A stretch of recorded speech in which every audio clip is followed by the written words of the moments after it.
Southern California's Bay Area. Here is the stage for a truly remarkable natural occurrence.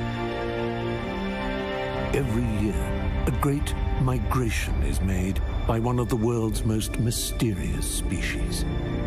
To reach this utopian destination, these unique mammals will instinctively embark on a nomadic journey from all corners of the world.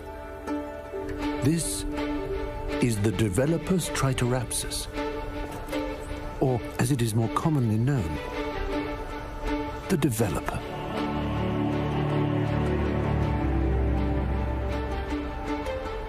11.5 months of hibernation has taken its toll, and the sun is harsh as these nocturnal cave-dwelling creatures must greet daylight.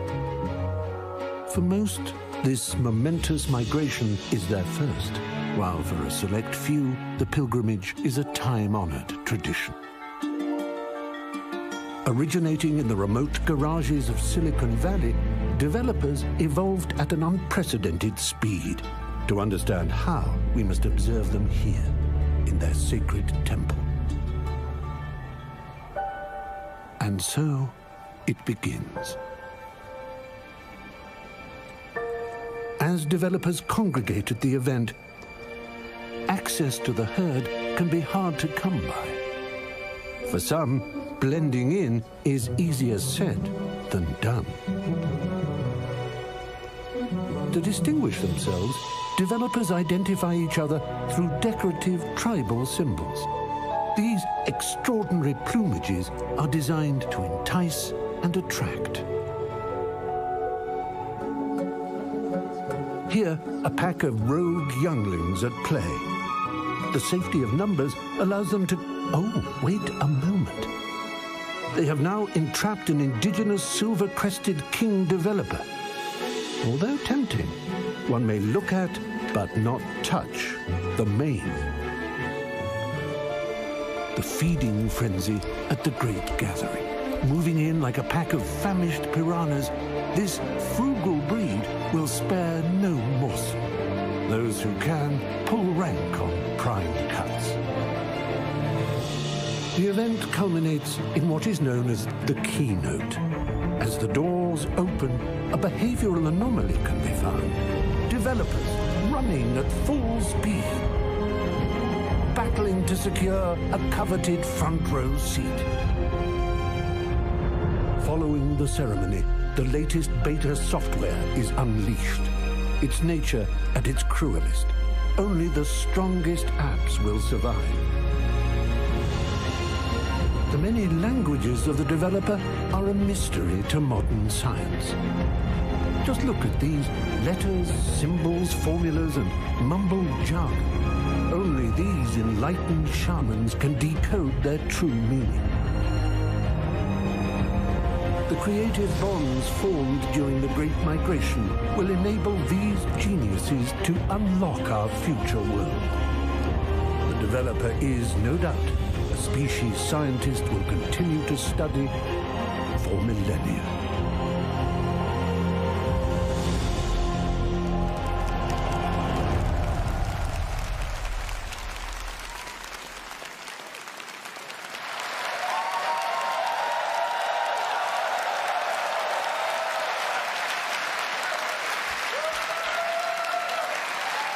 Good morning.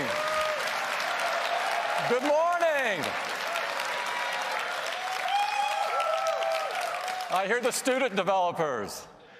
Good morning and welcome to WWDC 2018.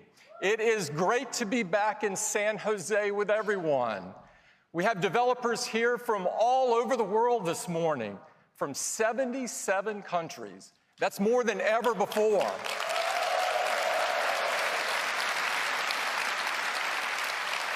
And I couldn't be happier to announce that we now have over 20 million Apple developers around the world. That's more than ever before. We've got 6,000 folks in the hall this morning. Welcome. And many millions more watching online. Now, the way that developers get to share their amazing work is through the App Store.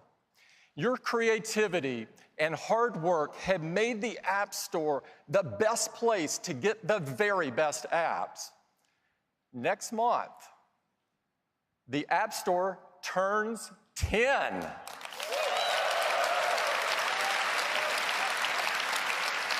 And in these 10 years, the App Store has fundamentally changed the way we all live. It's enabled countless new companies, created tens of millions of jobs, spawned entirely new industries, and it has forever changed our lives. The App Store is the world's largest app marketplace, and we now welcome over 500 million weekly visitors. This is mind-blowing. It's the most incredible app marketplace that the world has ever seen. We're also happy to announce that this week, we're going to achieve another huge milestone. The money that developers have earned through the App Store will top $100 billion.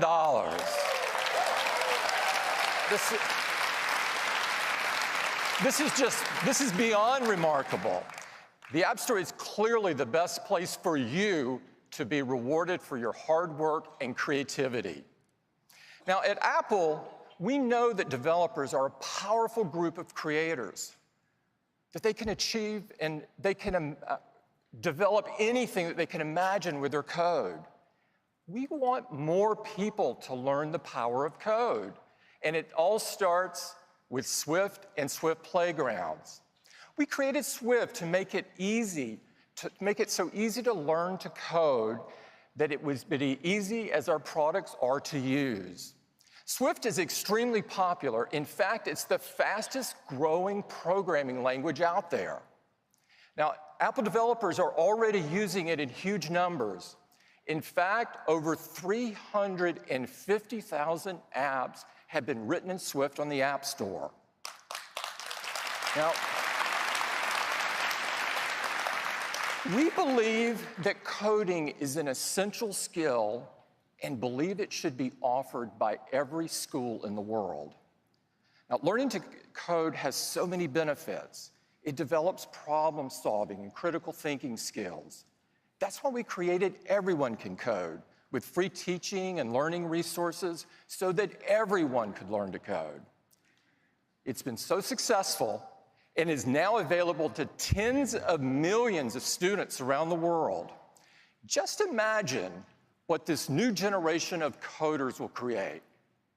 Whatever it is, I'm sure that it's going to change the world. At Apple, changing the world and making it a better place is what it's all about for us. We aim to put the customer at the center of everything that we do. That's why, together with you, the developer community, we're working hard to provide new and better experiences for our customers to help them live a better day. And these experiences, of course, are expressed through our 4 amazing platforms. Today is all about software, and we've got some very exciting updates across all 4 platforms. We're going to get started with iOS. iOS embodies our philosophy of putting the customer at the center of everything that we design. Every year, we deliver a major iOS update that brings awesome new features that will impact the world. To tell you all about what we have planned for this year, I'd like to introduce Craig Federighi. Craig. Hey, good morning. All right. Well, our next big release of iOS is, you guessed it, iOS 12. Now, our customers, of course, are going to receive iOS 12 as a free software update. Now, it's easy to forget now, but iOS pioneered this approach of helping you get more out of the device you already own through free updates. And some of those updates have been really quite profound, like the App Store, giving us a whole new way to discover and download apps, It itself was delivered via software update, as were the folders we used to organize those apps. And can you imagine living without Find My iPhone or iMessage with its end-to-end securely encrypted messaging? Or the revolution in iPad productivity with slide over, split view, and drag and drop? Or AR, changing the way we interact with the world around us, all delivered via software updates. And of course, we want to get these improvements to as many of our customers as possible. iOS 11 supports devices that were introduced as far back as 2013, like the iPhone 5S. And we just love the way customers race to update to our newest releases. In fact, half of our customers upgraded to iOS 11 in just 7 weeks. It's incredible. Now, as we stand here today, 81% of our over 1 billion active iOS devices are running our latest release. And now, when you look at the competition, well, it's hard to say they really have a software update model. So iOS has the fastest adoption of any operating system. But what's much more important to us is customer satisfaction. And we're thrilled to report that customer sat for iOS 11 is at 95%.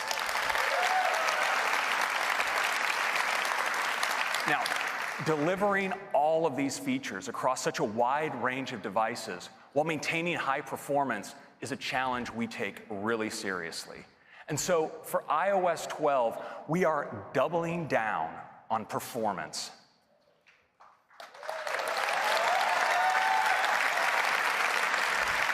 We're working top to bottom, making improvements to make your device faster and more responsive.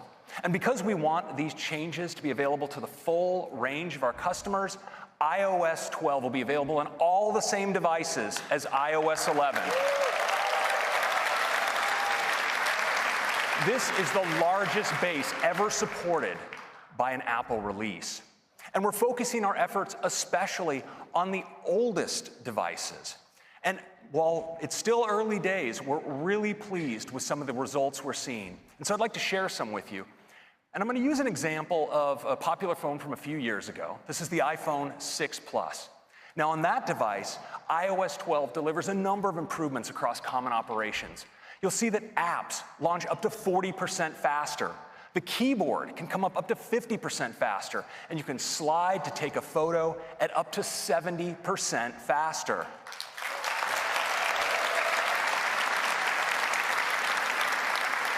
Now, our deepest focus this year is optimizing the system when it's under load. And that's where you need performance the most and where iOS 12 really shines. Now, we've put iOS 12 through our stress test, and we saw in those conditions share sheet coming up twice as fast and apps launching twice as fast. These are big, big improvements. Now, this took changes, thank you very much.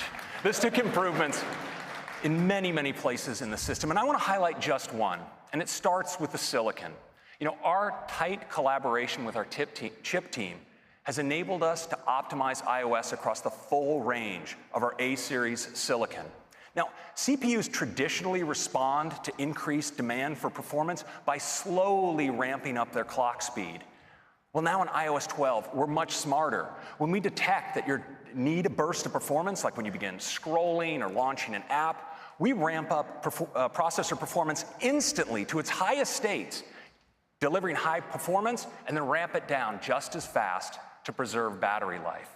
Now, these are just some of the improvements that are coming to not just our older devices, but the full range of devices. And that's a quick update on performance.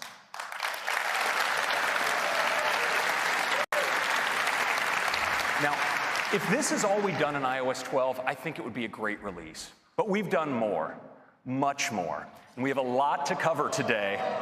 And it starts with augmented reality. You know, yeah. Now, AR is transformational technology. By bringing experiences into the real world, it enables all kinds of new experiences, changing the way we have fun and the way we work. And in iOS 12, we've wanted to make an easy way to experience AR across the system. And to do that, we got together with some of the greatest minds in 3D at Pixar. And together, we created a new file format for AR. It's called USDZ. And it's a compact single file format that's optimized for sharing while retaining great 3D graphics and even animations. Now, you can use USDZ across the system, from the Files app to Safari, to even sharing them over messages and mail. And what's great is you can place these 3D objects into the real world. It's something that's like AR Quick Look. It's really awesome. Now, we want all kinds of creatives to be able to create content for AR. And so we're working with the leading companies for 3D tools and 3D libraries to bring their support for USDZ. Now, one company that's been all in on USDZ and ARKit is Adobe. And to tell you about what they're up to, I'd like to invite Abe Parasnis, their CTO, to the stage. Abe. Thank you.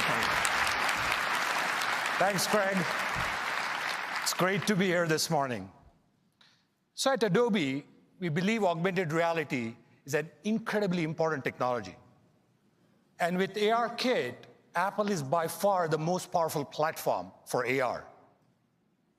So earlier, Craig talked about USDZ format. It's actually a pretty big deal. There is now a way to deliver AR experiences across the entire iOS experience.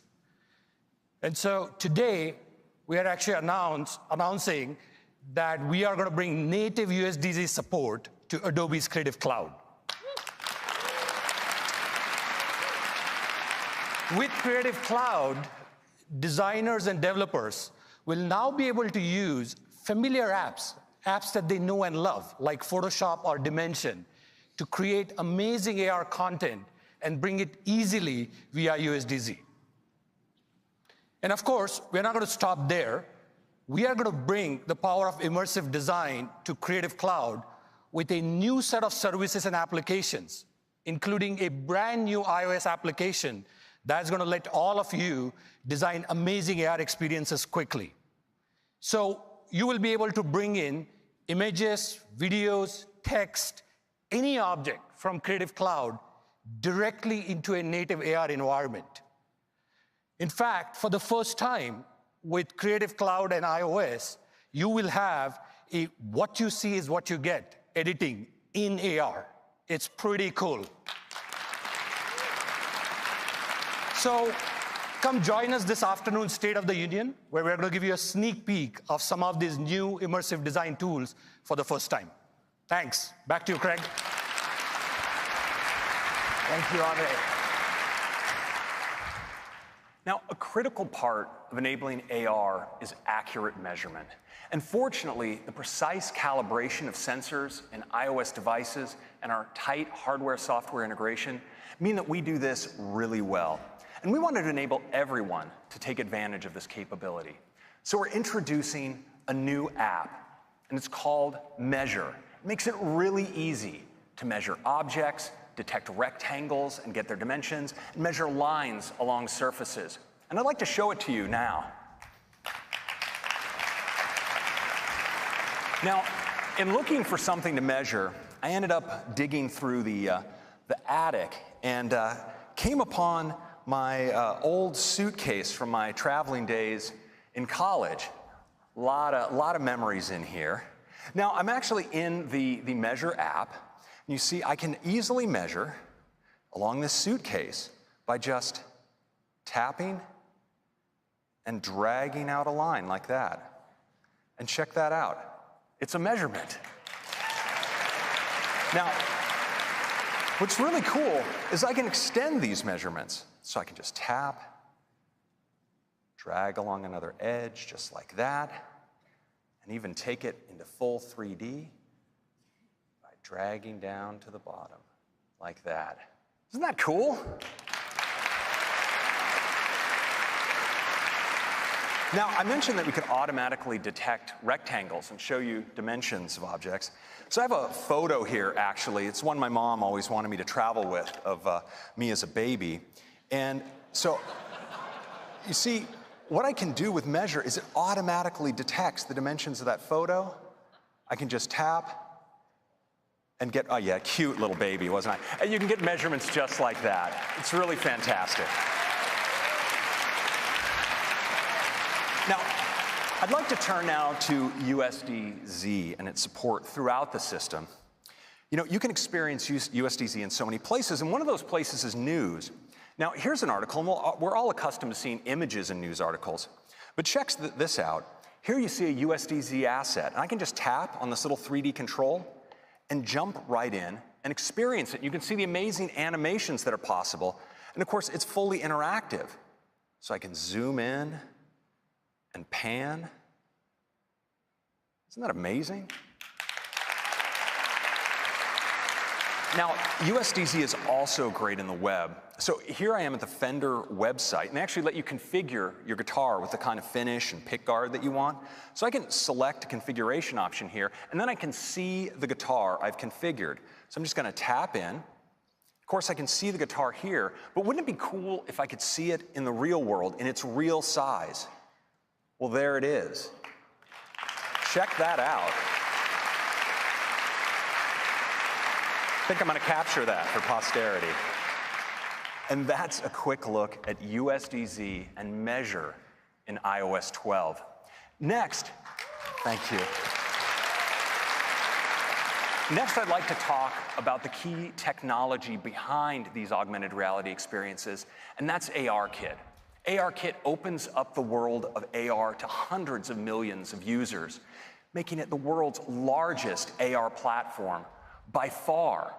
And we're on a relentless pace of advancement with AR, and that continues today with ARKit 2. ARKit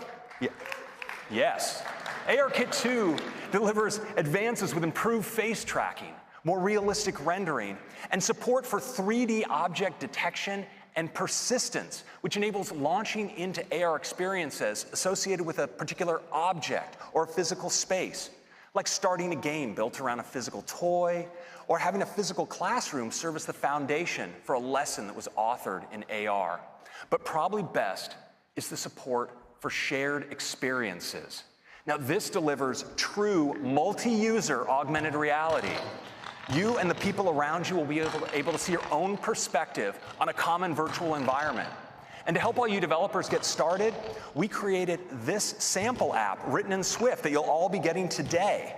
Now, check out how both players and even a third observer can all experience the same environment in real time. It's really fun.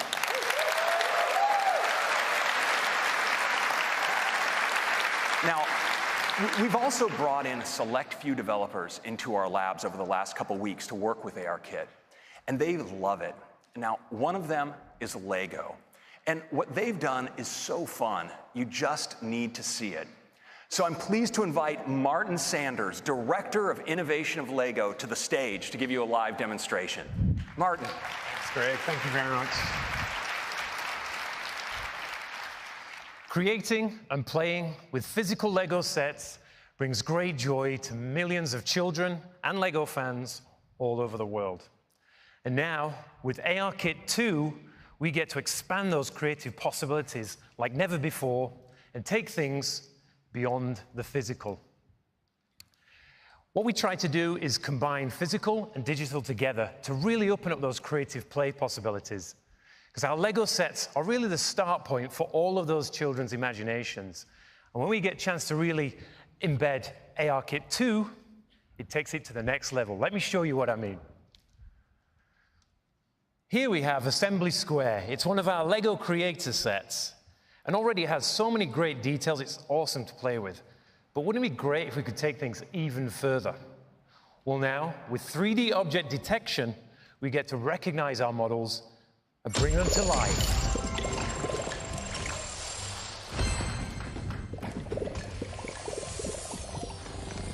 And just look at all of those rich details we can now bring into our sets. Because when we combine physical and digital together like this, it really opens up those creative play possibilities. And there's so much to do here. If you see these icons above people and objects, well, they represent missions and stories that we can explore. And with a world as rich and as immersive as this, who wouldn't want to play? So let's add a character. How about this little guy here? Welcome back. Let's go on an adventure. Awesome, let's go on an adventure. But going on an adventure with friends is often way more fun. So Anders, why don't you jump on in here? I'm always up for an adventure. Perfect. Because now, with ARKit 2's multi-user support, we get to play with up to 4 friends in the same space. Let's go ahead and add a few things from our collection, Anders. Okay, I will add a bank over here.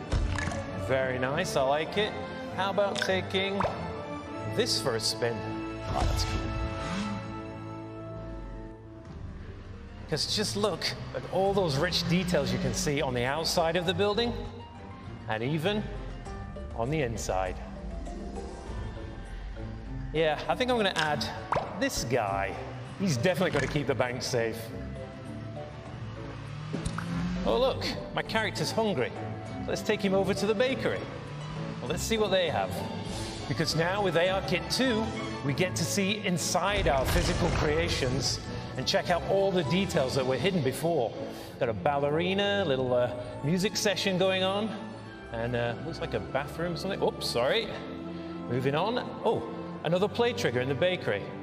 Let's see what happens when I click on this. Oh, that doesn't look too good. Anders, got a situation. I'm going to need your help over here. Okay. I've got a fire truck. Perfect. You put out those flames while... Oh dear. Somebody's got themselves trapped on the roof. So I'm going to use this helicopter to go and pick up these clowns. How you getting on down there, Anders? I'm almost done. Great, those guys are safe. And the flames look like they're almost out. Perfect. We did it. Yeah. What? Good job, Anders. And we even unlocked a new item for our collection. But the fun doesn't need to end there, because with ARKit 2, we get to save our entire world back into our physical set and pick up where we left off. Right, that's awesome. So much fun.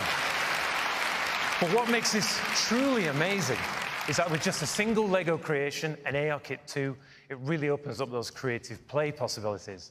So look out for more Lego AR experiences in the App Store later this year. Thank you very much, everybody. Isn't that great? So that's our update on AR in iOS 12. Next, I'd like to turn to photos. You know, over 1 trillion photos are captured on iPhone each year. And photos is the best way to relive and share those moments. This year, we're making photos even better, and it starts with search. Search has powerful object and scene recognition. It lets you search for photos based on things like searching for cars, or dogs, or flowers, and it's a great way to explore your library. But in iOS 12, search now starts working for you even before you start typing with search suggestions. It'll highlight things for you like key moments and people that are important to you, places where you've taken some great photos, and even categories of photos like hiking and water sports. And search is much more powerful than ever. You can search for places by business name. So you could search for SF MoMA or even a broad category like museum. And Photos indexes over 4 million events by time and place, things like sporting events and concerts, and so you can search for them and find photos you took at those events. And search is super powerful. You can now search for multiple search terms, like surfing and vacation, and even get suggestions for additional search terms to help you find exactly what you're looking for. And now in iOS 12, we have an all-new tab. It's called For You. And with For You, you have all of your memories, those great memory movies, but more, like featured photos, highlighting a photo that you took on this day in past years. And effect suggestions, for instance, suggesting looping a live photo or applying a new portrait effect to one of your portrait photos. And we even highlight your shared album activity. Now, when it comes to sharing, there are many ways you can share photos, But our focus is on sharing great photos with the people you care about most. And that's why this year in For You, we've added sharing suggestions. So imagine you've gone out for a great dinner with some friends and you took some photos. Well, afterwards in For You, you'll see a suggestion like this to share those photos. If you tap in, you'll see that Photos is even recommending a set of photos from that set that you might want to share, and suggests who you might want to share them with, based in part by the people that appeared in the photos. When you share them, they're shared at full resolution out of your iCloud photo library, and when your friend receives them, something really magical happens. Their phone searches their libraries for other photos they took at that event and suggests that they share them back to you, so you both can end up with the full set.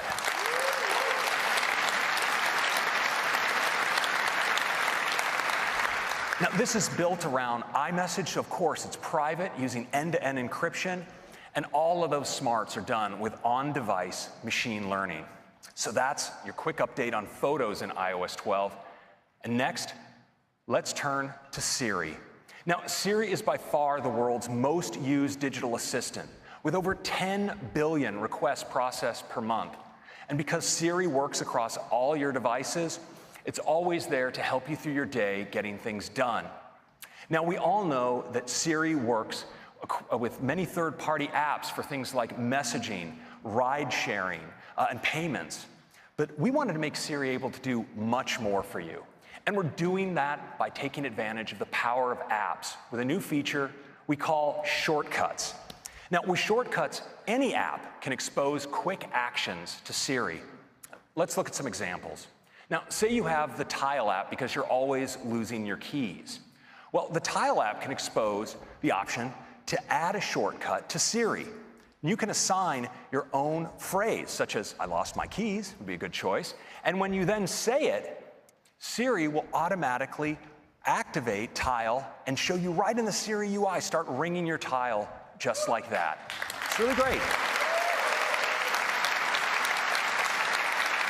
Of course, there's so many uses for this kind of thing. You could say game time to get your team's schedule from TeamSnap, or help me relax to kick off a meditation, or order my groceries to order your usual. You know, with millions of apps, Shortcut enables incredible possibilities for how you use Siri. Now, as you know, Siri is more than just a voice. Siri is working all the time in the background to make proactive suggestions for you, even before you ask. And now, with shortcuts, Siri can do so much more. So for instance, let's say you order a coffee every morning at Phil's before you go to work. Well, now Siri can suggest right on your lock screen that you do that. You tap on it, and you can place the order right from there. Or if when you get to the gym, you use Aptiv to track workouts, well, that suggestion will appear right on your lock screen. And this even works when you pull down into search. You'll get great suggestions, like say you're running late for a meeting, well, Siri will suggest you text the meeting organizer. Or when you go to the movie, suggest that you turn on Do Not Disturb. That's just being considerate. And remind you to call Grandma on her birthday. Just tap, and it'll dial the call for you. Now, we think we're all going to really enjoy using shortcuts. And so we went a step further. We wanted to let you create your own shortcuts as users of multiple steps across multiple applications. And we're doing it with a new Shortcuts app. So with the Shortcuts app, you could do something like create a shortcut for surf time. And it could go get you the surf report, look up the current weather, get you the ETA to the beach, and even create a reminder for you to put on sunscreen when you get there. Now, it's all done with simple drag and drop steps in the Shortcuts editor right here. It's really easy. Now, to show you how shortcuts can streamline your day, I'd like to invite one of our leaders from our Siri Shortcuts project, Kim Beverett, to the stage to give you a live demo. Kim. Greg.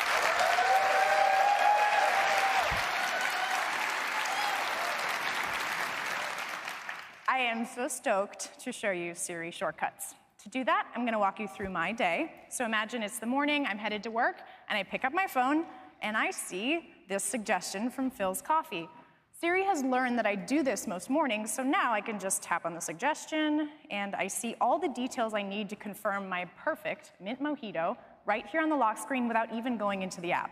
So let's get caffeinated, and I'm done. Fast forward a little bit, and I'm sitting at my desk at my office, and I need to know when my next meeting is. I'll go to the Up Next widget, and it looks like I am running a little late for a rather important meeting, so I should probably let someone know. And it looks like Shortcuts is a few steps ahead of me. I could call into the meeting, or I could let the organizer know that I'm running late. I should probably tell Ari what's up. That looks like just what I want to say. Sorry, Ari. Let's send it. Perfect. I also want to show you how you can add a shortcut to Siri. So let's take a look at Kayak. I keep all of my travel details in Kayak. Most important is my post-WWDC relaxation trip to Los Angeles. You can see I've got my flight, my hotel, all the details, everything I need. But what I really want is to be able to use this and get to this information with my voice while I'm on the go. So let's head back. And I can just tap Add to Siri, record my custom phrase, travel plans. And I am done. So now, when I land at the airport and I'm about to get in the cab and I could really use that hotel address, I can just say, travel plans. Kayak says, your hotel is at 929 South Broadway. You can check in after 3 p.m. Isn't that cool? It's pretty cool.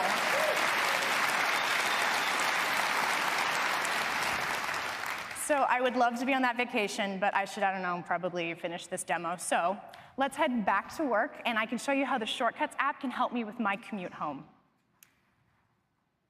We start in the gallery, where there's hundreds of pre-made shortcuts that you can download, or we can hop over to the library, and I've got a bunch of shortcuts here, but I want to show you my heading home shortcut. You can see that it's just really a series of steps. It grabs my location and my travel time, and it sends my ETA to my roommate.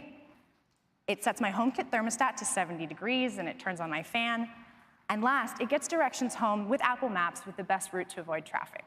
Now, this is already pretty cool, but I happen to be an NPR News junkie, so I should probably just add that to my shortcut to save me some trouble on the ride home.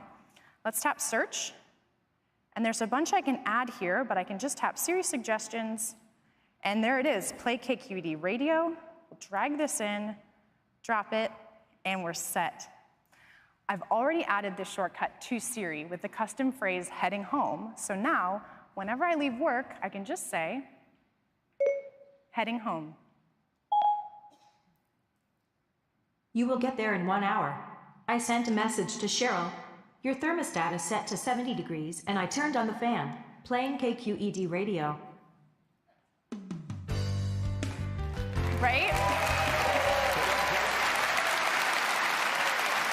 That's Siri Shortcuts in iOS 12. Thank you so much. Thank you, Kim.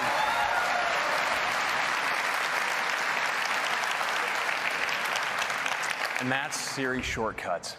It works on iPhone and iPad, and of course, you can run your shortcuts from your HomePod and your Apple Watch. That's your quick update on Siri. Next, let's talk about apps. And to tell you about the latest, I'm going to hand it off to Susan. Susan. Hello. Thanks, Craig, and it is so great to be here. I'm excited to tell you about some great updates in some of our most popular apps, starting with one of my favorites, News. So, News is a personalized feed where you can see all the stories you want to read pulled together from trusted sources. And our top stories are handpicked by the Apple News editorial team to make a great collection of curated content. With our new Browse tab, you can discover new channels and topics, and we've made it even easier to jump to your favorites, because that's why they're your favorites, right? News shines on the iPad. We've added a new sidebar, and it's a great way to navigate. It makes it easy, and I think fun, to dig into the areas you're most interested in. So that's News. Now, we've completely rebuilt the Stocks app, and it's got a beautiful new design. Of course, you can still see the stock prices and the changes at a glance, but we've added spark lines, those little charts, that show the stock performance throughout the day. And that's cool, but are you ready? We are so excited to announce we're bringing Apple News to Stocks. I'm really excited about that. And the top stories in Stocks features business news, right? Curated by the Apple News editors. It's pretty terrific. You can tap on any stock to get a more detailed view, so you can see an interactive chart that now includes after-hours pricing. And you see relevant headlines from Apple News curated by our Apple News editors. So it looks great. And if you tap on one of those headlines, you'll see the full article without leaving the app. And of course, it's formatted to look gorgeous on the iPhone. Now, with iOS 12, we're bringing Stocks to iPad. It's pretty great, and we take advantage of the larger display so you can keep your eye on your stocks on the left while you browse through your financial news. It's a pretty great experience. Next up, voice memos. We've also completely rebuilt voice memos to make it even easier to use. And we're bringing voice memos to the iPad for the first time. Importantly, we've also added iCloud support, so your recordings stay in sync across all your devices. We think iPad users are just gonna love this. And we think that iBooks is the best way to discover and experience ebooks, as well as audiobooks. And with iOS 12, we're introducing an all-new design. And we think the update is so great, we're calling it Apple Books, a new name. Very dramatic. We dropped the I. Apple Books has some great new features. For example, Reading Now, with a preview that makes it really easy for you to pick up reading right where you left off. And there's so much more, including a stunning new store that makes browsing through your ebooks and audiobooks better than ever. We love these updates, and we think you will too. But we also have a smart and safe way to use your apps in the car. I think you know I'm talking about CarPlay. CarPlay already supports third-party audio and voice messaging, voice calling and messaging apps. You probably know that. But what you might not know is with iOS 12, CarPlay will also support third-party navigation apps.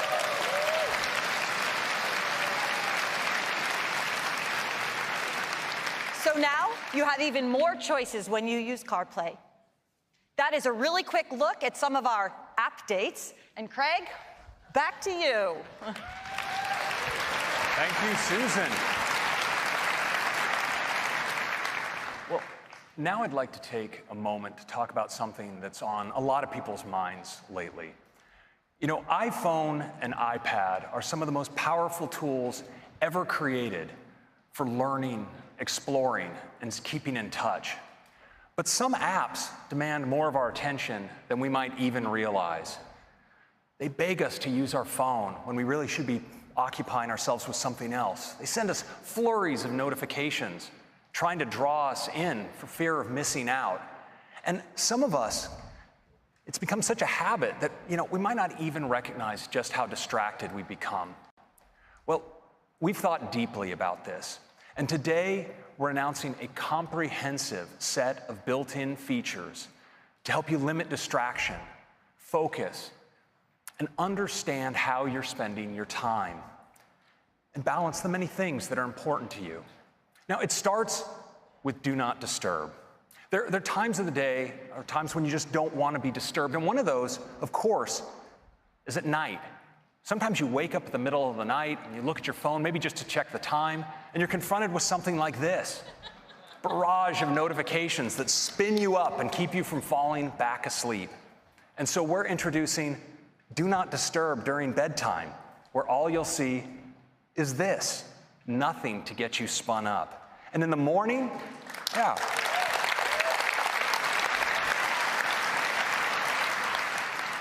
In the morning, when you wake up, you're gently eased into your day. You can tap when you want to start confronting those notifications.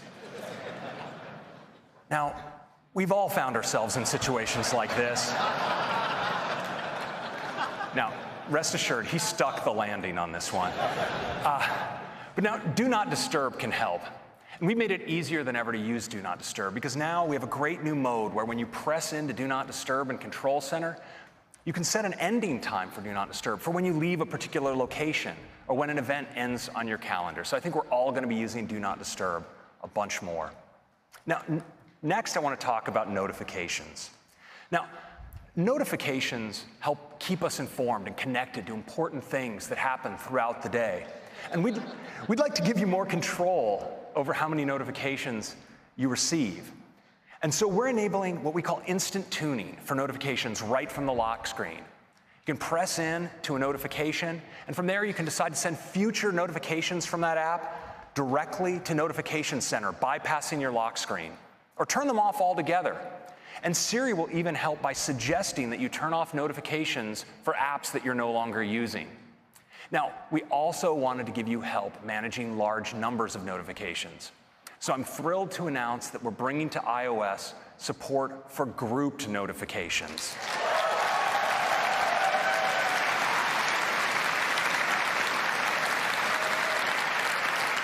Notifications are grouped not just by app, but also by topic and thread. It gives you a great overview of the notifications you've received.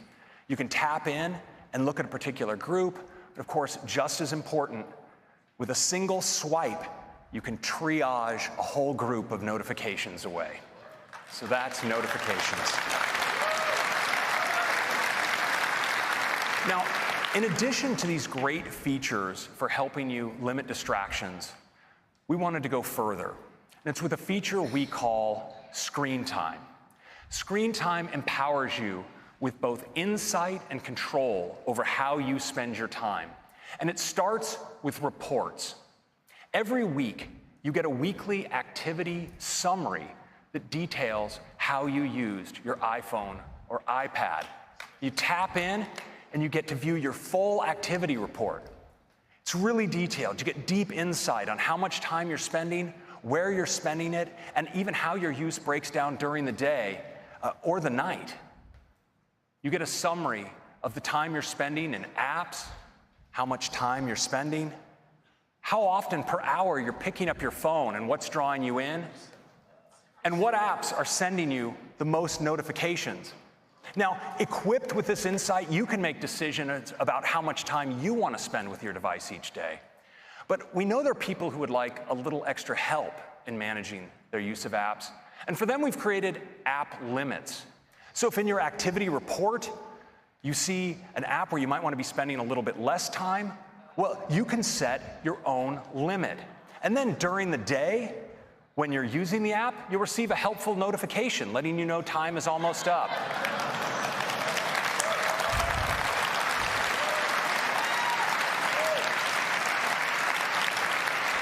And once you've reached your limit, instead of the app, you'll see this. It's time to move on. Now, we'll let you grant yourself an extension if you want, but we'll give you a reminder later to move along. Now, this is also in sync across your iPhone and iPad, so your limits apply to your total usage. And we think this is going to be helpful for many people, but especially for some kids. And we know this is something that can help families achieve the right balance for them. And of course, it starts with providing your kids with great information so they get an activity report of their own. But as a parent, you get one as well on your device. And based on what you see, you have the option of creating allowances. And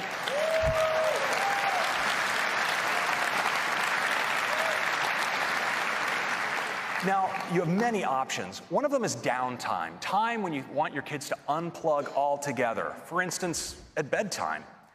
And you can also limit your kids' time in apps by category or by individual app.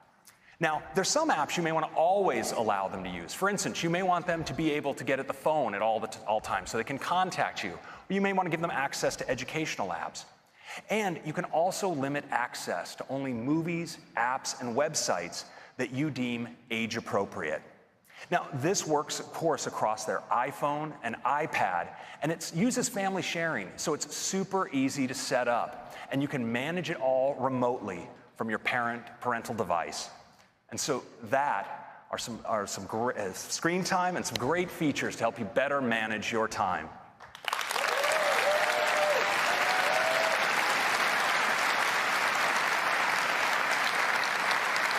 Now, next, I'd like to talk about one of the most important uses of our devices, and that's communication. And we'll start with messages. Messages has given us fun ways to express ourselves with emoji and now Animoji. And one of the things that make Animoji so fun is how expressive they are. You know, from smiles to frowns to nods of the head and blinking of the eye. Animoji do such an amazing job tracking our expressions. And this year, we're taking Animoji to a whole new level with a breakthrough new technology we call tongue detection. That's right. Now, you can make your favorite Animoji do this. We're all going to be sticking out our tongues to our phones in the near future. Now, we're also introducing some great new Animoji that I think you're all going to love, like ghost, koala, tiger, and T-Rex. But we wanted to take Animoji even further by making them even more personal. So I'm thrilled today to announce the arrival of the era of Memoji. That's right. With Memoji, you can create your very own personalized Animoji.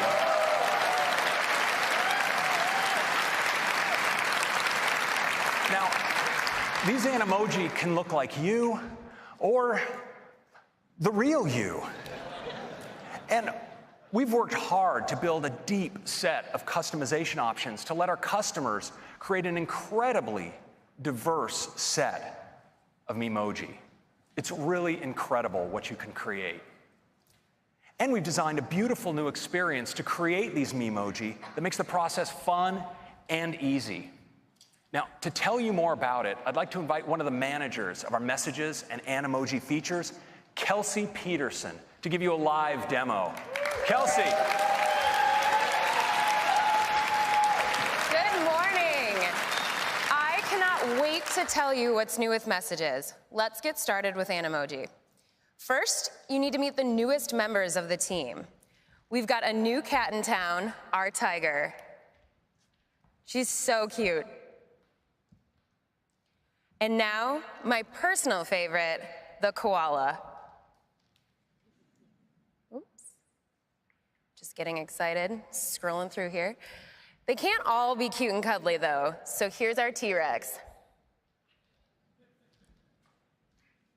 And we have our very own friendly little ghost. So much fun. And if I swipe right, here's where I can create my very own Memoji. Let me show you just how easy it is. I recently chopped my hair, so I want one that matches the new me. So I've selected a skin color, and now I'm trying to figure out just the right amount of freckles. So real Goldilocks scenario. Yeah, these are just right. Okay, on to the main event. There are so many hairstyles to choose from.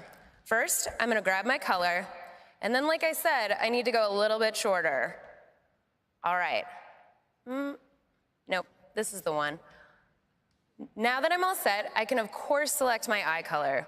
And what's really amazing is as I'm making changes, the character up above is coming to life. There are tons of options for me to customize. I could add earrings, but what I really want is a great pair of sunnies. So I'm gonna come over to eyewear and pick out some frames. Maybe not for today. I think I need 2 lenses. These are the ones. Now that I have frames, I'm gonna tint my lenses to make a great pair of sunglasses.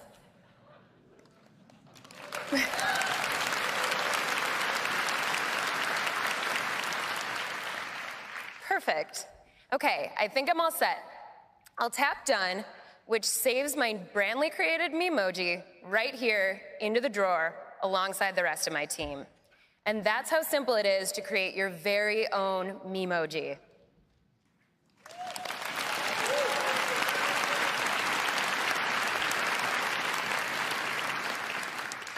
Now I have a brand new feature to introduce you to. This wasn't even in Craig's slides. We are bringing fun effects into the messages camera. Let's take a look. I have a message here from my partner. It looks like he's informing me that he's bought our dog, Ferdinand, yet another tiny dog hat. This isn't even the first. I think this is the perfect opportunity for a response with this new fun camera. So I'll tap to pull up the camera, and then I can see this little star over here on the left. Tapping on that gives me a strip with all sorts of new effects. So I could add things like shapes or text, but let's check out these filters. Ooh, so this is comic book. It's really fun, but for a response about a tiny dog hat, I think I'm gonna go in a different artistic direction. So what I really need to do is add a sticker from one of my favorite sticker packs. Ferdy looked really excited about that new dog hat, so I'm gonna put him right here. And now we have an all-new way for you to use Animoji. I can apply my favorite Animoji right here, live.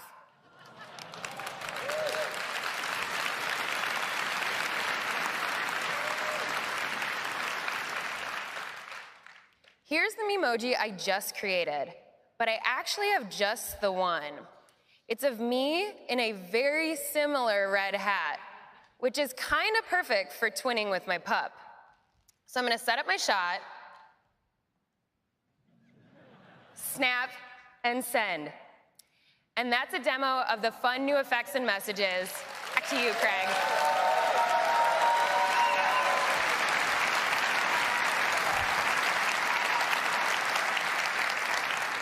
So that's Memoji and some fun new effects in the camera and messages. Next, let's talk about FaceTime. Yeah. FaceTime is the way that so many of us connect with the people in our lives and share some of our most important moments. And it's helped us deepen our connection with people important to us wherever they are. And of course, it's a fun place just to hang out. Now, this year, FaceTime is going to take a big leap forward because today we're introducing Group FaceTime.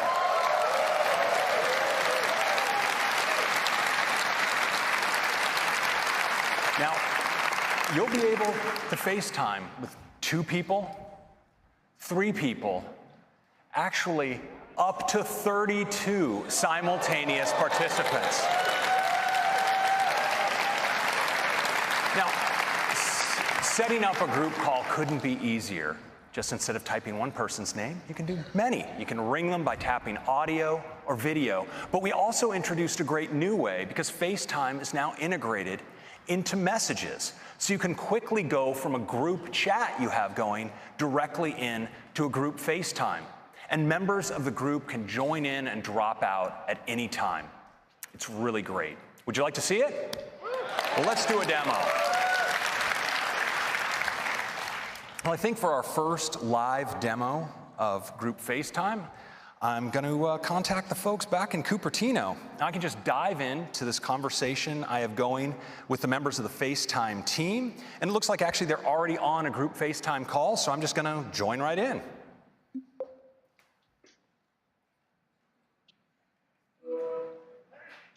Hey, everybody. Hey, Craig. Now check it out. So it's this beautiful FaceTime UI. We have these big, gorgeous tiles right up front where you see some of the leaders of the FaceTime team. And down at the bottom, there's an area we call the roster that contains everybody else. And of course, I'm right there in the lower right-hand corner. Hey, Craig. Wait, am I on the big screen? Yes, Lauren, this is not a test. You're in front of 6,000 of your biggest new fans. Let's hear it for Lauren. Now, what you probably noticed is when Lauren spoke, her tile automatically got larger to reflect her prominence in the conversation. This is totally automatic. Hey, Roberto, how's it going back there in Cupertino? I'd say it's going pretty well. And Lauren, sorry for stealing your spotlight. So this works, of course, for people in the roster as well. When they speak, they come forward. Hey, Christopher, you ready to make your big entrance? Finally, my moment has come. Hello, world. Now, well done. Now, you can control this too. So if I want to bring Woody front and center, I just double tap. There he is. Now, Woody, your baby is performing admirably here. Thanks, Craig. It's exciting to finally be able to share group FaceTime with everyone. It sure is. Now, we have not only all of this, but we've also brought the fun effects to the FaceTime camera. I can just tap in and I have access to an emoji, filters, and all of my sticker packs. And everyone else on the call can apply them too. Wow, now this is the future. Hey, Craig, check this out. I'm a comic book koala, something I've always wanted to be.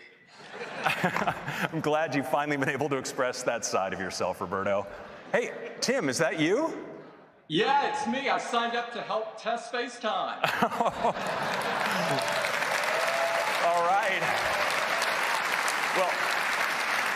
Well, thank you, Tim. Every little bit counts. Happy to help, and thanks to everyone on the FaceTime team for making it a reality. I can't wait to start using it every Sunday night to call the leadership team. Looking forward to that, Tim. Of course, what I'm really looking forward to is getting group FaceTime to everyone on iOS 12. Thanks, guys, for a fantastic call. We'll see you back in Cupertino. Bye, Greg.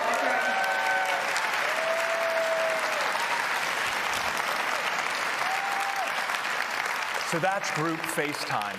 It works on iPhone, iPad, and Mac, and you can even answer an audio on your wrist on your Apple Watch. So that's FaceTime and messages, and this is iOS 12.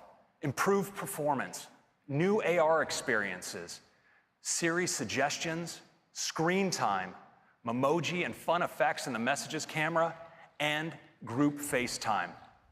I hope you like it. I'm going to hand it back to Tim. Thank you.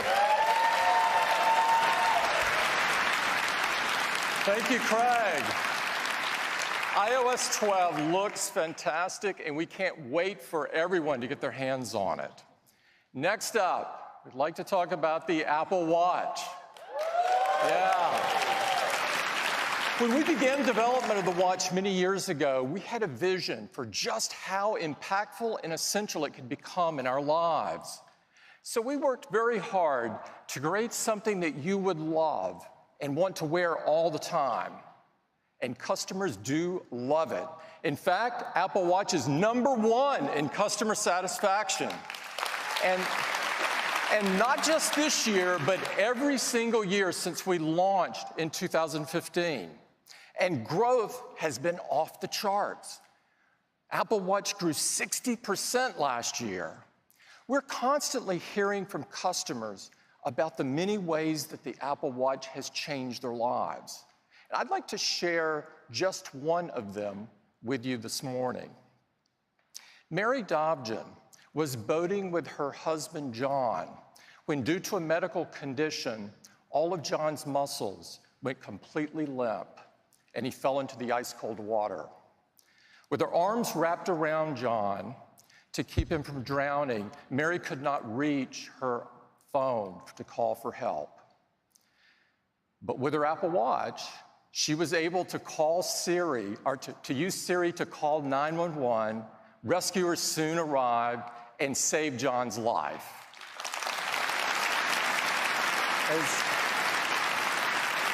As Mary told us, if it wasn't for my Apple Watch, he really would not be here today.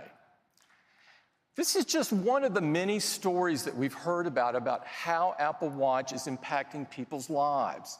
They range from getting people to be more active, to helping users live a healthier life, or even to alerting users to an elevated heart rate. Apple Watch brings such amazing capabilities right to the wrist. And of course, at the heart of this is watchOS.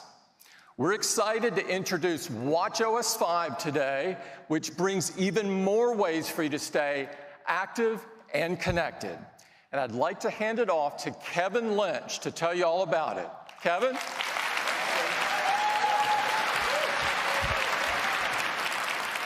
Good morning. You know, stories like that about how Apple Watch is supporting people around the world in even extreme situations like Mary and John's, but also in their daily lives, is really super motivating to us as a team. And there are things you do every day that shape your life. And Apple Watch has two key areas it's working to help you support those activities every day. First, staying active to increase your well-being and health.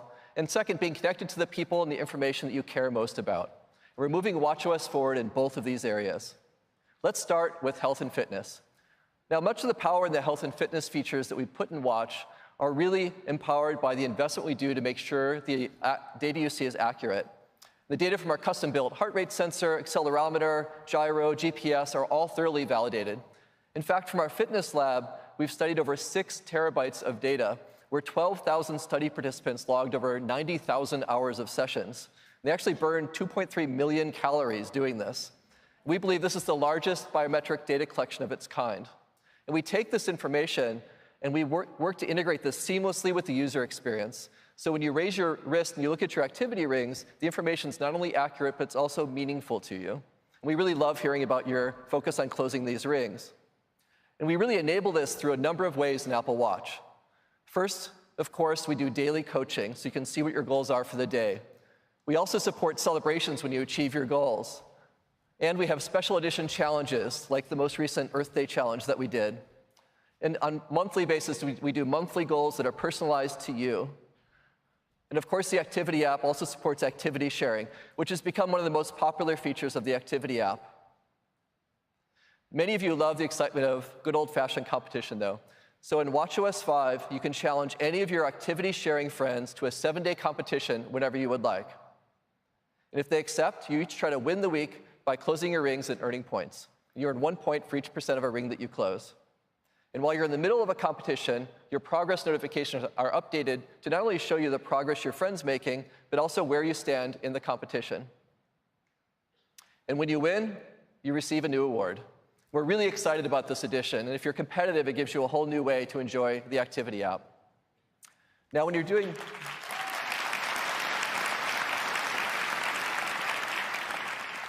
do want to go do a workout, there's a lot of workout types you can choose from. And they all have custom algorithms to measure things like calorie burn, pace, distance, elevation gain. And when you're swimming, it even counts laps and detects what swim strokes you're using. And with GymKit, your metrics are in sync with your favorite gym equipment. We're really excited to bring more enhancements to workouts in watchOS 5, starting with a new workout type for yoga. Now, this works primarily from your heart rate. And we calibrate this to your fitness level through the rest of your day. So now you can more accurately track those yoga sessions, including those intense vinyasa sessions. Now, we've also added a new workout type for hiking. This takes into account pace and heart rate and elevation gain, so you can more accurately get exercise credit while you're hiking in steep terrain or really long stages. And Apple Watch has become a really great running companion, especially now that we've added GPS and cellular and music streaming. We're making this an even better experience now for training runs and races. In addition to current and average pace, you now have the option to keep track of your rolling mile pace, which is how fast you ran the immediately preceding mile. You can also now set a custom pace alert, so your Apple Watch will tap you when you're above or below the pace that you've set. And finally, runners will now get cadence, so you can see your current steps per minute. We're really excited for runners to try these out.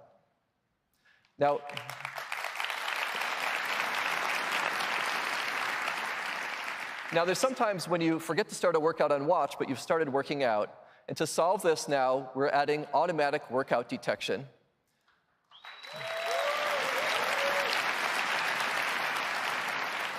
So your Apple Watch will now offer to start tracking a workout if it senses that you're beginning one. And even if you press start sometime after you began working out, you'll get retroactive credit for the workouts that you did.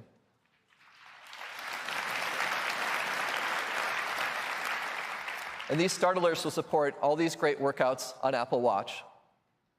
Now, when you reduce the intensity of your movement or your heart rate decreases, but you forget to end your workout, of course, Watch will also detect that and suggest that you stop.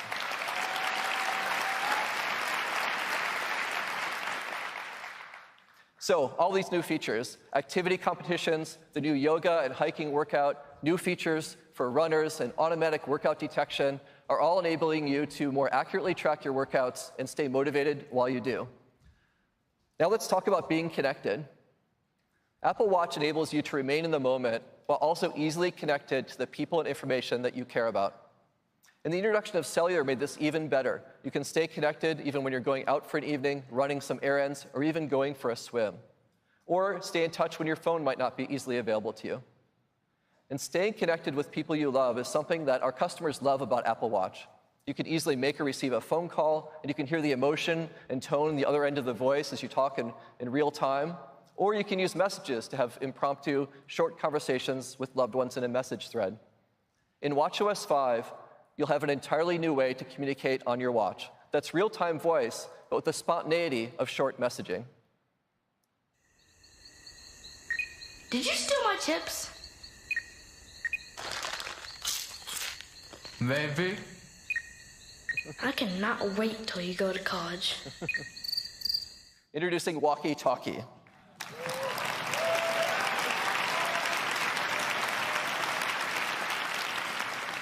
This is a new app on Apple Watch. It's a fun, easy way to talk with friends and family. Let's take a look at how it works. First, you choose who you'd like to enable Walkie-Talkie with, and it suggests some people that you often communicate with, so you can easily add them.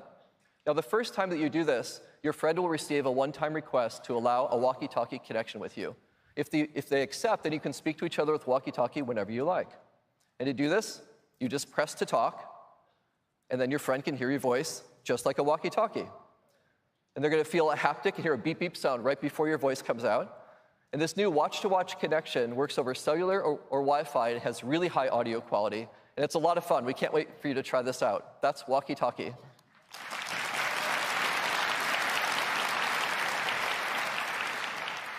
Now, last year, we introduced a Siri watch face, which presents the right information to you at the right time.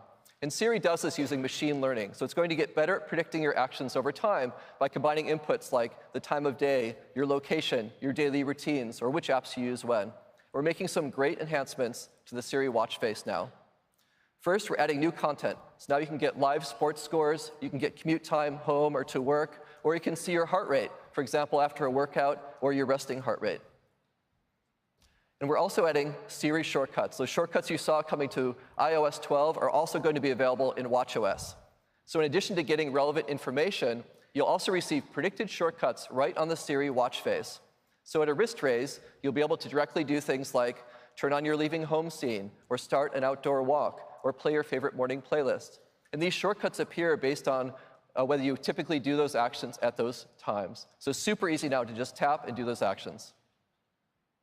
Also, for the first time, you can now use third-party apps on the Siri watch face. So now you can see both relevant content and shortcuts from your favorite apps.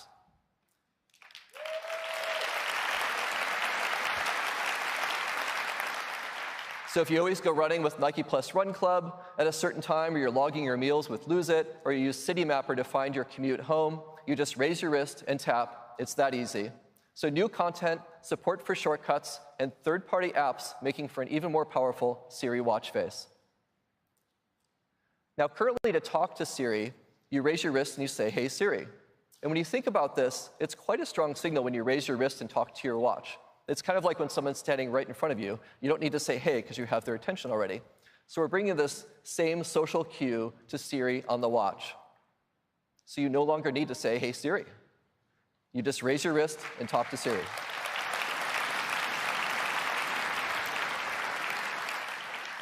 Now, we're also bringing a number of improvements to notifications, which are now more actionable and interactive. So, for example, with this notification from Qantas, you can check in and share your flight details right from the notification. After you finish a ride with Didi, you can scroll down, you can rate your ride and pay with Apple Pay right there in the notification. And with this one from Yelp, that your table is ready, if you need a bit more time, you can extend the reservation out a bit just by tapping here. So super easy now to interact right in place inside notifications. We've also improved our message notifications. Today, if someone sends you a web link, you aren't able to view it on your wrist. With watchOS 5, we've integrated WebKit, so now you have the ability to view web content in mail or messages. You can even tap on that link. Yes, and to easily view things like menus here. And while we think full browsing doesn't make sense on your wrist, there are times you get content you'd like to see it right in the moment, and now you'll be able to do that in watchOS 5. And the contents can be formatted for the small screen, and where reader mode's available, it uses that on the watch. So WebKit on watchOS.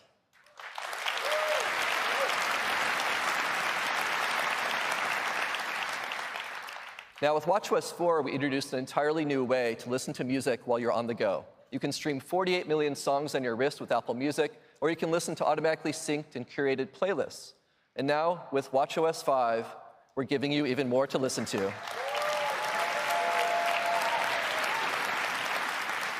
That's right, the Apple Podcasts app is coming to Apple Watch. Upcoming episodes from subscribed podcasts will be automatically synced to your watch, so you can get them right there. Or you can just ask Siri to stream a podcast for you, and it'll start playing. And playback resumes across all your devices, so you can continue just where you left off. So that's podcasts. Now, those are the great new features coming in watchOS 5 to stay connected with people and information that you care most about. Interactive notifications, web content, new content and shortcuts in the Siri face, podcasts, and of course, walkie-talkie. Now, we'd like to show you this stuff live in action, and we thought we'd increase the challenge a bit in our live demo here today to keep it interesting. So Jules, who helps lead our fitness experiences, is actually going to do the demo while biking.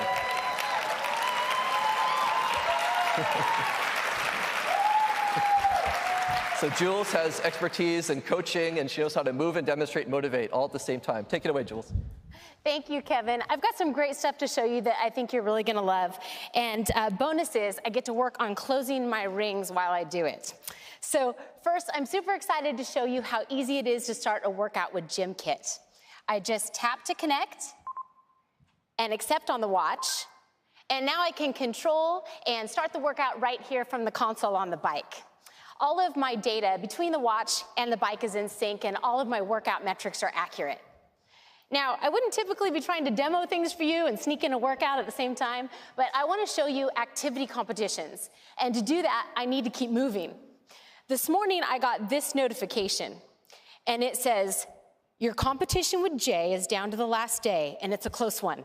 Have you got what it takes to win? Have I got what it takes? You bet I do. But if I scroll down, I can see that Jay has moved ahead of me by a couple of points, and that's not okay because this thing ends tonight. So I think I'm going to add a little resistance to this workout here and work to earn as many points as possible and move ahead of Jay by the time this demo's done. I can simply tap here and send him a little smack talk to let him know I'm coming for him. Let me show you interactive notifications because I have dinner reservations tonight that I made through Yelp. If all goes well here, I'm going to go out with my girlfriends from work to celebrate. And because we all know that Jay's going to lose this competition, maybe I should invite him along so it can be his treat. Now I can simply add to the number of guests and confirm right here in the app without ever having to open it. It's that simple.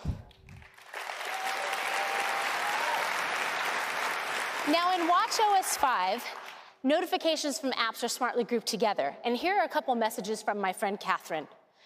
We're trying to get to a yoga retreat this summer, and it looks like she sent me a link. Now I can tap it here and see if she's found somewhere great for us to go. Oh yeah, this looks beautiful. I'm already in, but I could continue to scroll through the site, maybe read a little bit more about the retreat, even check the dates to make sure that they work. And I can do all that right here from my wrist.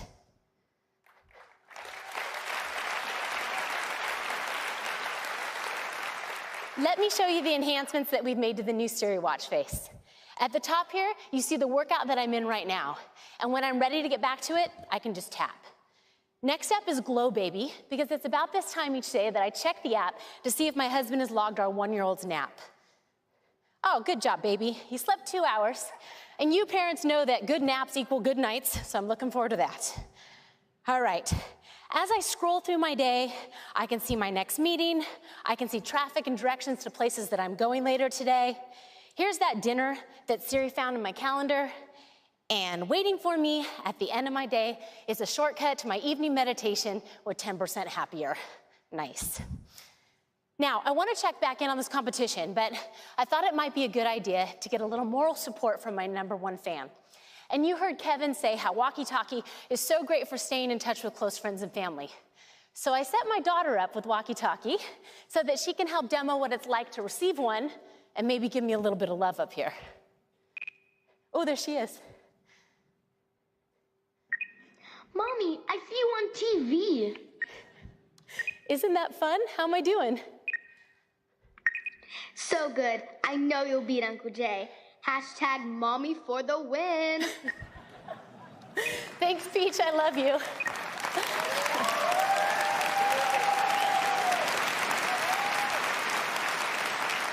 And that's how walkie-talkie works. All right, the time is now to check in on this competition and see if I have done enough to pull ahead. I'm gonna tap into activity and swipe over to see the score. Oh, yes. Sorry, Jay, but the day is still young. Thanks, everybody, and back to you, Kevin.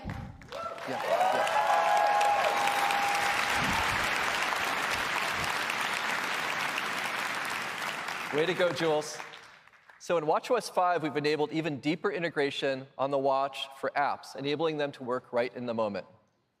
And apps can include interactive controls within notifications, so you can quickly do more without even opening an app, like extend your parking with Pay by Phone. And with shortcuts, there's also new opportunities for third-party apps to appear on Apple Watch right on the watch face. You can tap on a shortcut on the Siri face to order coffee, rent a bike, or pick up where you left off in a workout. You can even use your custom Siri commands that you created on your phone to speak on your watch.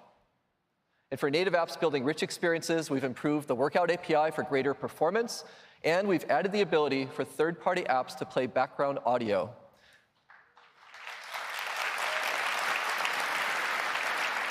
This enables you to easily sync things, of course, like audiobooks, favorite playlists, guided meditations, right to your watch, and they'll be able to play continuously in the background. Now, there's so many other features coming in watchOS, including things like the ability to customize the button arrangement in your control center, or you can add an air quality complication to your watch face. But one really exciting one is student ID cards. You're going to have the ability to add your student ID card to Wallet on your iPhone and Apple Watch. And this works by simply holding your watch near a reader. Anywhere you can use your student ID cards on and off campus, you can get access to places like your dorm or the library or events on campus. You can even pay for things like snacks or laundry or dinners. And this works with your watch or your phone, and it will be available this fall, starting with these universities, and will expand to more campuses over time.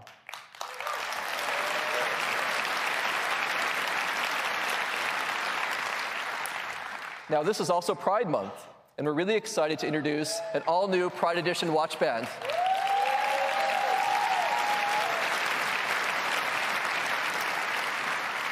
And we didn't stop there. We made a beautiful new face that matches perfectly with the band.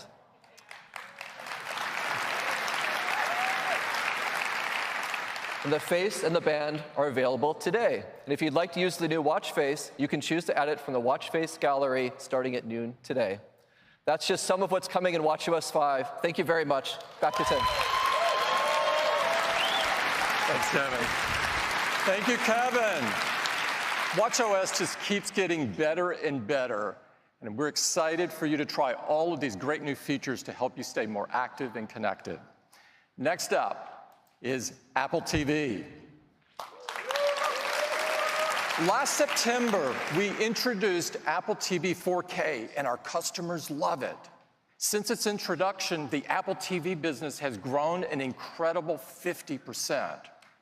Today, we've got some great new enhancements to Apple TV 4K and tvOS, and we think you're going to love them. So I'd like to invite Apple TV lead designer Jen Foltz to the stage to tell you all about it. Jen? Thanks, Tim. Apple TV is built on an incredible platform, tvOS. And tvOS is built specifically for the living room to make it easy to enjoy your favorite TV shows, movies, apps, and games. Now, as Tim mentioned, last September, we introduced Apple TV 4K, with the goal of bringing the highest quality cinematic experience right to your home. It offers both 4K and high dynamic range, including support for HDR10 and Dolby Vision. Time said the new Apple TV is a high-fidelity powerhouse. And to ensure you can enjoy this beautiful experience with as much content as possible, iTunes offers the largest collection of 4K HDR movies. And we've upgraded your previously purchased movies to 4K HDR for free on all available titles. There are also, thank you, there are also many 4K and HDR TV shows available from popular services like Amazon Prime Video and Netflix. And we know what makes for an amazing cinematic experience is not just great picture quality, it's also incredible sound. So Apple TV 4K is bringing you the latest in audio technology. Dolby Atmos.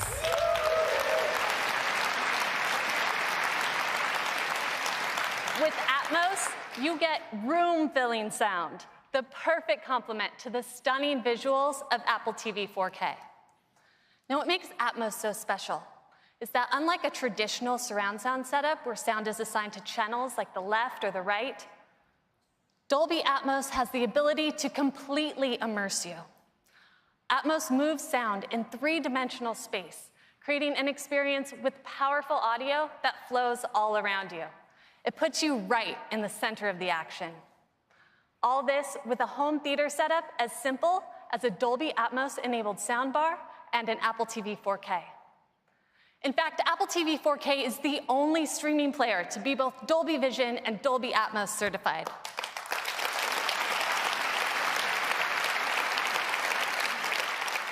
And this fall, iTunes will be bringing you the largest collection of Atmos content anywhere. And just like with 4K HDR, your iTunes libraries will be upgraded to include Dolby Atmos on all supported titles for free. Now, of course, these movies and so much more are available in the Apple TV app.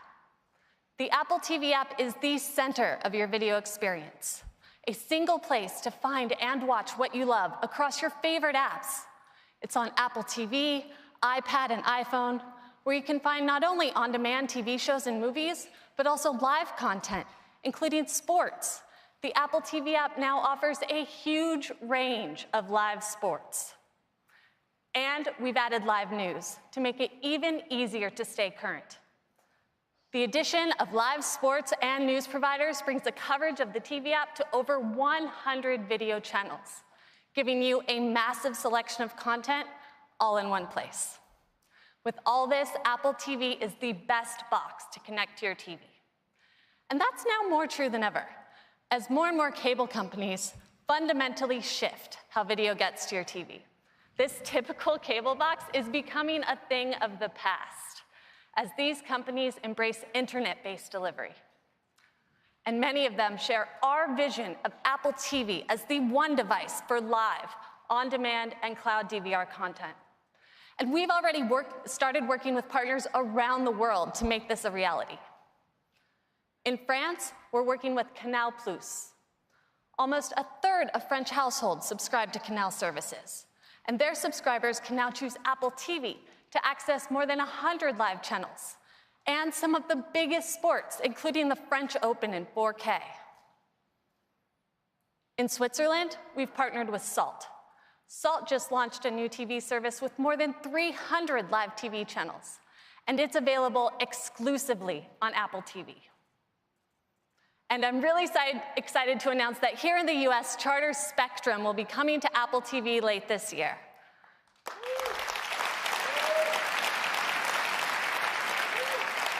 That means that up to 50 million homes will be able to choose Apple TV to access all their live channels and thousands of on-demand programs. And they'll be able to use Siri and the TV app to get access to their TV service, not only on Apple TV, but on iPhone and iPad as well. Now, with nearly any cable subscription, you can get access to dozens of video channels, like ESPN, Showtime, NBC, and many more. But it used to be really painful to set up, having to authenticate each app individually. I'm sure all of you have seen that 6-digit code you have to go online and type into a web browser. Well, last year we introduced single sign-on.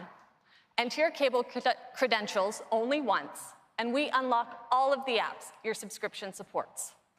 Well, now we're making it even easier with zero sign-on.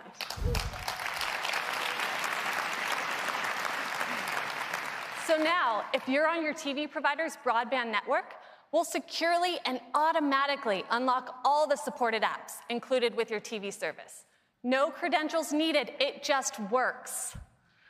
Charter Spectrum, this is really awesome. And Charter Spectrum will be the first to support zero sign-on, and we'll be adding more providers over time. We're also giving you even more options for ways to control your Apple TV. For example, you can get quick access on your iPhone, where Apple TV users will get the Apple TV remote automatically added to Control Center. And for those that have installed home control systems, we're working with the leading providers so that you can use their remotes to control your Apple TV, even including support for Siri. At Apple, I love working with an amazing team, designing for a product that I enjoy every day and on the biggest screen in my home. I get to watch all my favorite movies, TV shows, and more. Over 48 million songs, including the best metal on Apple Music. All of my photos, videos, and memories, as well as thousands of apps and games that many of you have built. And Apple TV brings some amazing views right to my living room with aerials. Now, one of the questions I get asked the most about aerials, especially by my family members, is, where is this? Well, this fall, with just a tap of the Siri remote, you'll now be able to see every aerial location.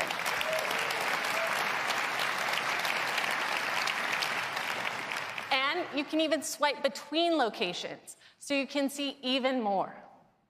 And today, I have an incredible new location to share with you. For the past year, we've been collaborating closely with an amazing partner, filming some stunning footage from around the world with a very unique vantage point. And here it is. Earth.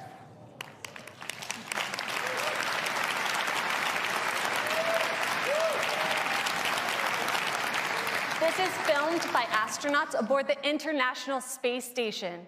You can see Sicily just off the boot of Italy, and check out that Mediterranean Sea. The blue is just phenomenal. So here's a fun fact. The space station makes an orbit every 90 minutes. So that means they get 16 sunrises and sunsets every day. And with all those sunsets, nighttime can be particularly stunning, the way those urban areas pop with light. Here we are flying over South Korea toward Japan. You can see Tokyo coming into view at the top, some distant stars, and even the upper reaches of the Earth's atmosphere, which is that orange band enveloping the Earth. And here's one that might look a little more familiar. This is the Northern California coast heading southward. You can see Lake Tahoe surrounded by snowcaps and the San Francisco Bay. These are truly incredible and offer such a unique perspective on the world. I'd like to give a huge thanks to the International Space Station National Lab and CASIS for all their help in making this a possibility.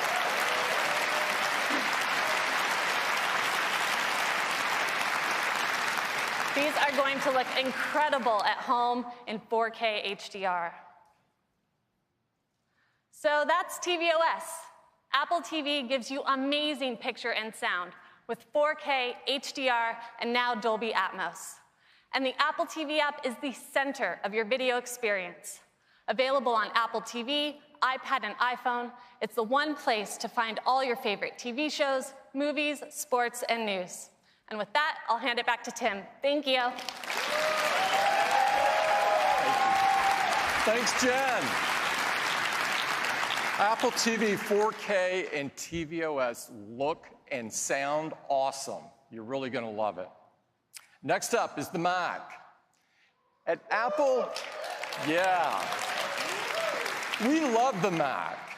The Mac was the first computer that made powerful technology so easy to use and put the customer at the center of the experience. And of course, that remains at the core of all Apple products. For more than 30 years, the Mac has empowered people to create all kinds of amazing things, from the personal to the professional. Today, we're excited to take Mac a huge leap forward. The next version of macOS is chock full of new features inspired by pro users, but designed for everyone. I'd like to bring Craig back up to talk about it. Craig?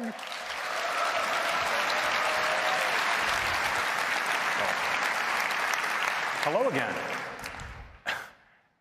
It's true that macOS is the heart of what makes a Mac a Mac.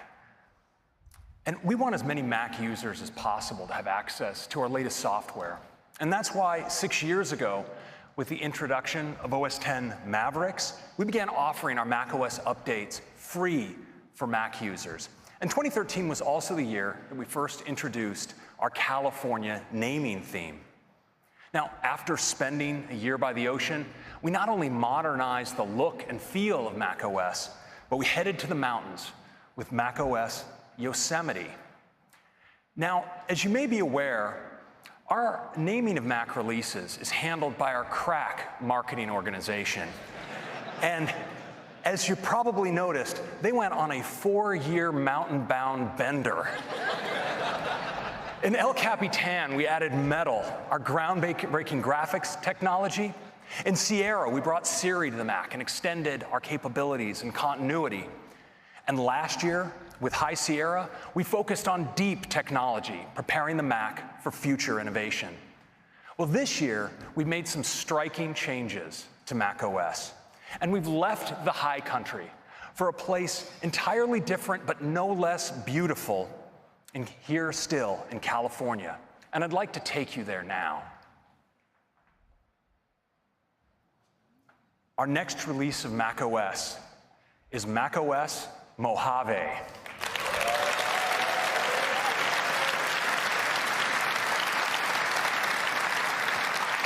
Now, Mojave is beautiful during the day, but what really captured our imagination was the beauty of the desert at night.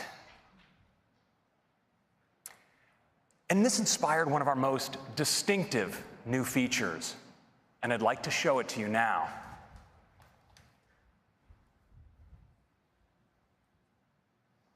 So here we are live in macOS Mojave, and I'd like to show you a new side of Mojave.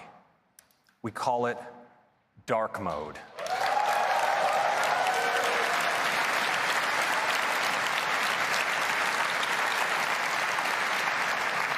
Now, as you see, dark mode is not just about the dock or the menu bar. It extends to your Windows Chrome, your sidebar, and even the content of the windows. And it's so great for pros. It makes photographic content absolutely pop off the screen. It's just gorgeous. So nice. And this is great not just for photography, but when working on presentations or documents. It's also great doing ordinary things if maybe you're working in a dark environment. You just look at calendar and even mail in dark mode. It's so great. And I think some of us are going to want to run dark mode just because it's so cool. I mean, your emoji look great. Your photos look great. I mean, check out your album art in music or your For You feed in Apple Music. But I think one audience that's going to especially appreciate dark mode are some of you here in this room, our developers, because Xcode looks fantastic in dark.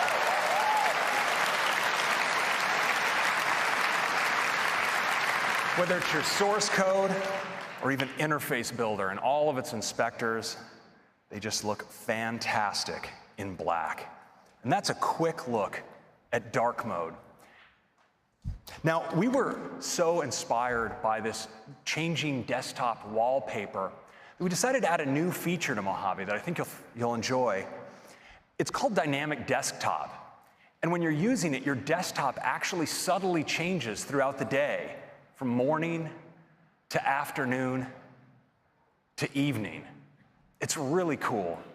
Now, there's much more to Mojave that I'd like to share with you through demos, and it starts with the desktop.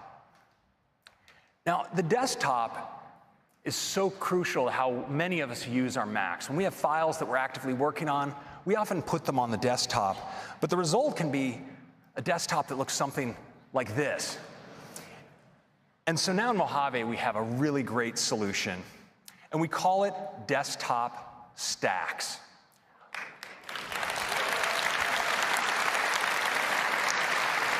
All of the contents of your desktop are automatically arranged into these stacks. And they can be arranged by kind, by date, or even by tag.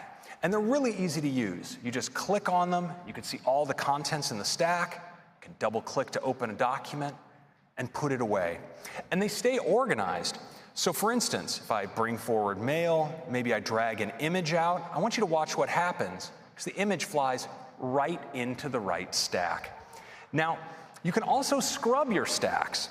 So for instance, I'll just scrub across this stack.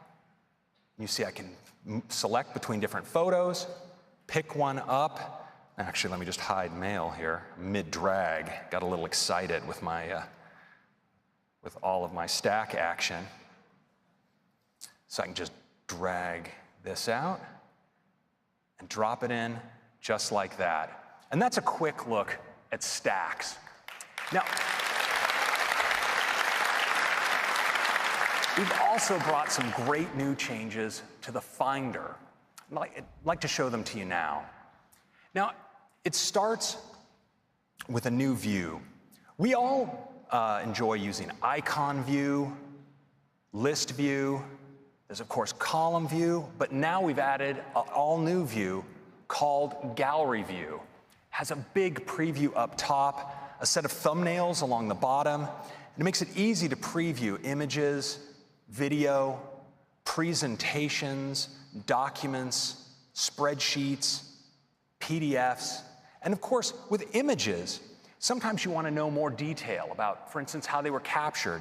And now the new sidebar in Mojave really helps because it now supports full metadata.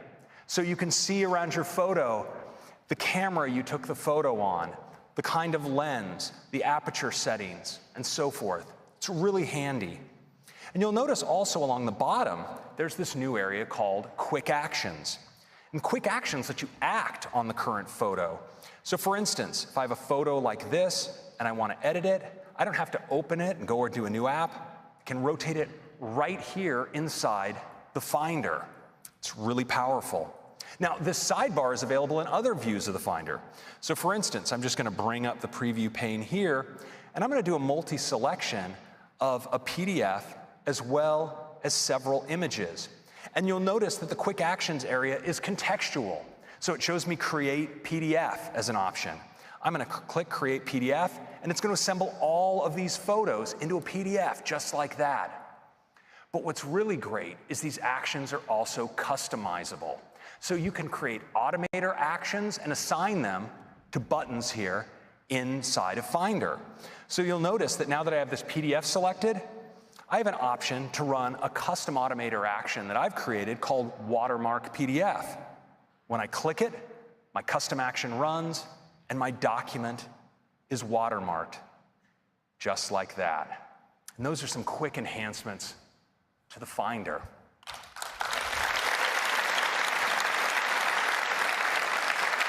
Now, a tool that I think many of us love when working with files is Quick Look. And now in Mojave, we've made Quick Look more powerful than ever by integrating markup. Let me show you how it works. So you see down here, I have a permission slip. It's a PDF document. I'm just going to hit tap spacebar to Quick Look it. And you notice now I have the option to invoke markup. I click, and now I have access to my markup tools, including my ability to sign this document. I can just drag out my signature like this, and I'm done. Now, This works for all kinds of files. So for instance, with images, I can rotate and crop. And with video, I can even trim right here inside of Quick Look. That's a quick look at Quick Look.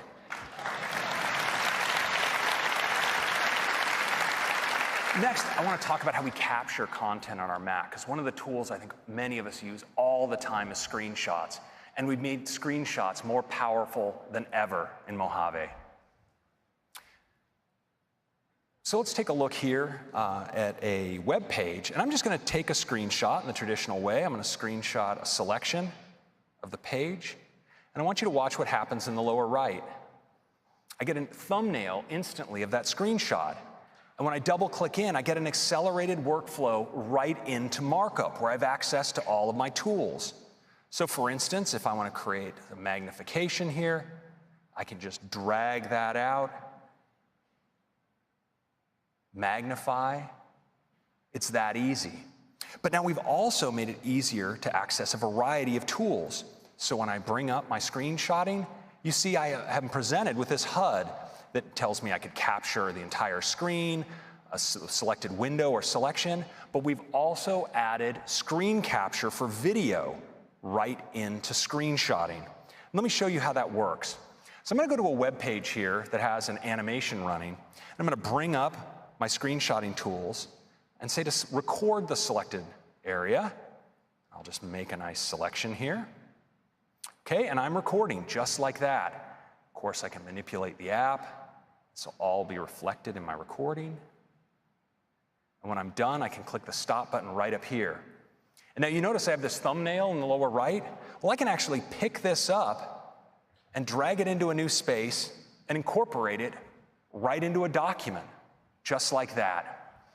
Now, we further enhance the way you capture content, and that brings me to continuity. So Mac users love continuity for the way it lets us work across our devices with things like AirDrop or the ability to unlock your Mac using your Apple Watch. When it comes to capturing content, we all walk around with one of the best content capture devices in the world in our pockets, our phones.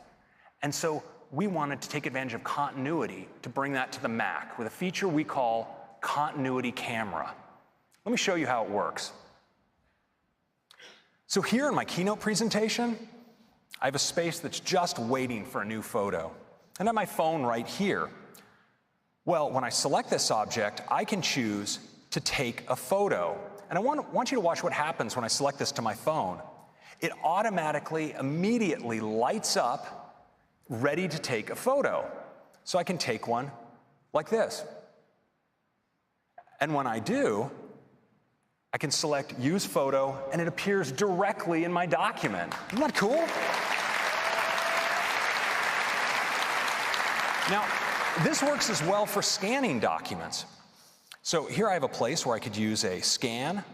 Once again, I'm going to select from the menu, and this time Scan Document. Again, my camera lights up, this time right in my document scanner.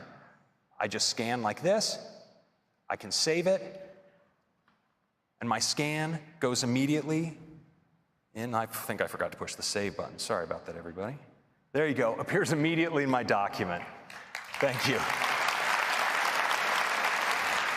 And so just like that, I can take photos, stills, and even capture video. And this is a quick look at some great new features in Mojave.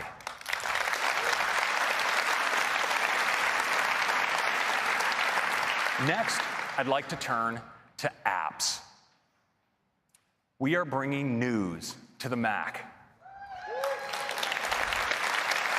Now, news has all of the stories you've come to expect from news on iOS, and they look amazing on the Mac display.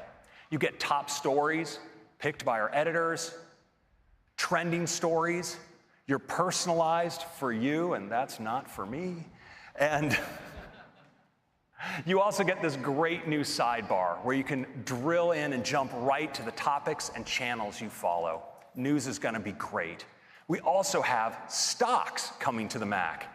Now, you get your stock prices combined with high-quality business news. It's delivered from Apple News. Shows you your watch list with your prices on the left, You can even drill into this interactive chart to get more information. And of course, great news. We're also bringing voice memos to the Mac. Now, voice memos is the most popular voice recorder on iOS. And so many of us use it to capture music recordings or lectures. And now that voice memos syncs via iCloud to your Mac, you can take those recordings that you make and, for instance, drag them right into GarageBand as the foundation for a song.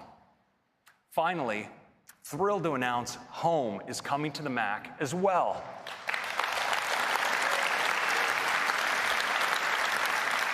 You have all of your accessories here. You can run your scenes as well as monitor your video cameras.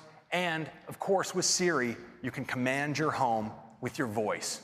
So those are 4 great new apps coming to Mojave. Thanks.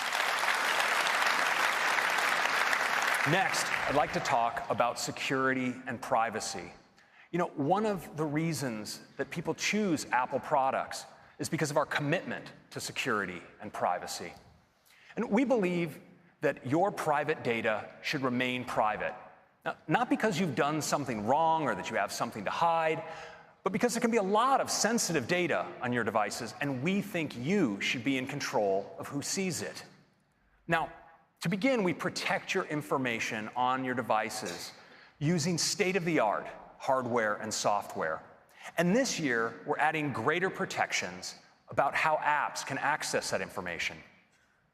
Today, Apple devices check in with you before granting an app access to information like your location. You can tell because you'll see an alert just like this one.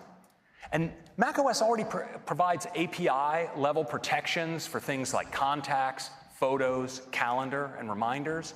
But now in Mojave, we're extending these protections to include your camera and your microphone, as well as protecting sensitive parts of your file system, like your mail database, your message history, and your backups. And all of this is protected by default for any app that you run on the system. Important protection.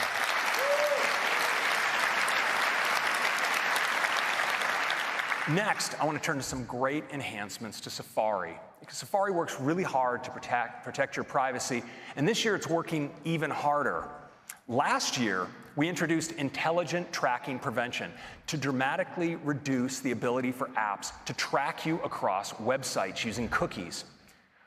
This is the kind of thing where you look at a product on one site, then you move to another site, and somehow this is just following you wherever you go. Well, we've all seen these like buttons and share buttons, and these comment fields. Well, it turns out these can be used to track you, whether you click on them or not. And so this year, we are shutting that down.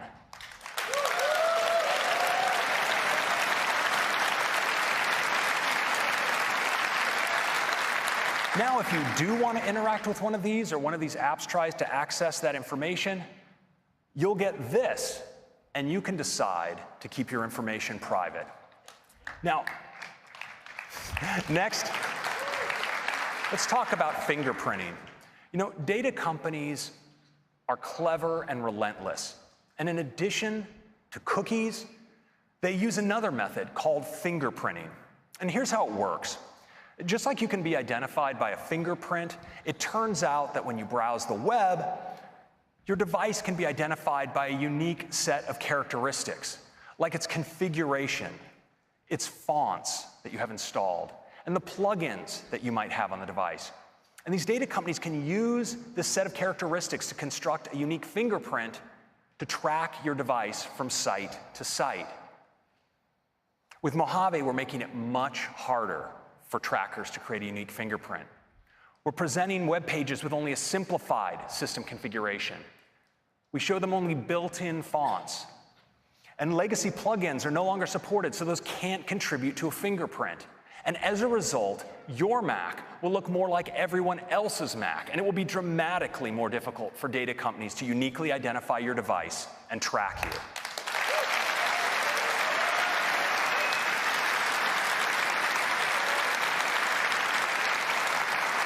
Now, we're bringing all of these new protections to Safari on both Mojave and iOS 12.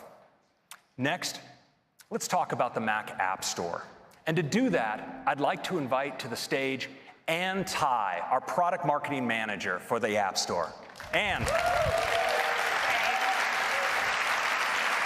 Last year, we launched a completely redesigned App Store on iOS.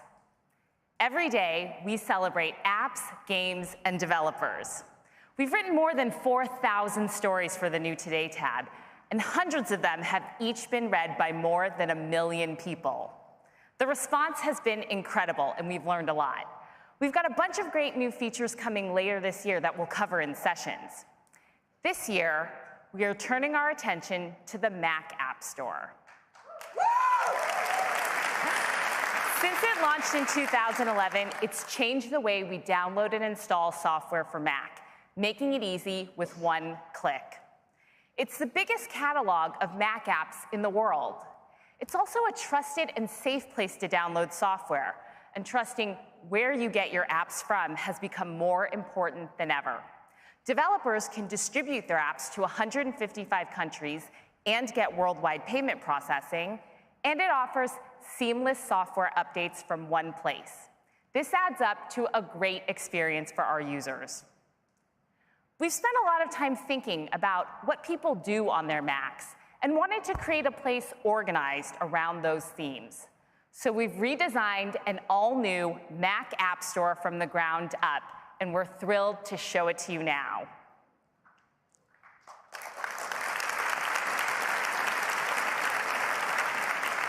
It's got a beautiful UI that should feel familiar, but new, and designed first and foremost to be a great Mac app. Starting with the new Discover tab, where each week you can find in-depth editorial about the best Mac apps through stories and collections, and see what's most popular with top charts. Here's a story about musician and founder Kareem Morsi. Learn about how he uses his app, DJ Pro 2, and get inspiration for your own set. Helpful videos autoplay so you can see what apps are capable of before downloading them. Visit the all-new Create, Work, Play, and Develop tabs, where you'll find helpful recommendations and expertise around each theme. Here's the Create tab, where you can find apps that bring your artistic ideas to life. These tabs will also help you make the most of apps you might already have, with tips and tutorials even the most expert users will find useful. The Work, Play, and Develop tabs share the same beautiful design, and you can still browse by category on the Categories tab. We've redesigned product pages too, bringing many features over from iOS based on our learnings there. It has more useful information, like video previews, available on the Mac App Store for the first time, and apps rank if it's charting and if it's been named Editor's Choice. Ratings and reviews are now front and center, and these are so important for app discovery. So we're introducing a ratings and review API for Mac apps. Now it'll be easier than ever for people to leave feedback. We're really excited about the all-new Mac App Store. We've talked to some developers already, and they're really excited too, like Microsoft, who will bring Office 365 to the Mac App Store later this year. And Adobe is bringing Lightroom CC. Panic is bringing Transmit. And Barebones is bringing BB Edit. And many more great names are coming to the all-new Mac App Store too. We can't wait for you to check out the new Mac App Store. Now I'll hand it back to Craig.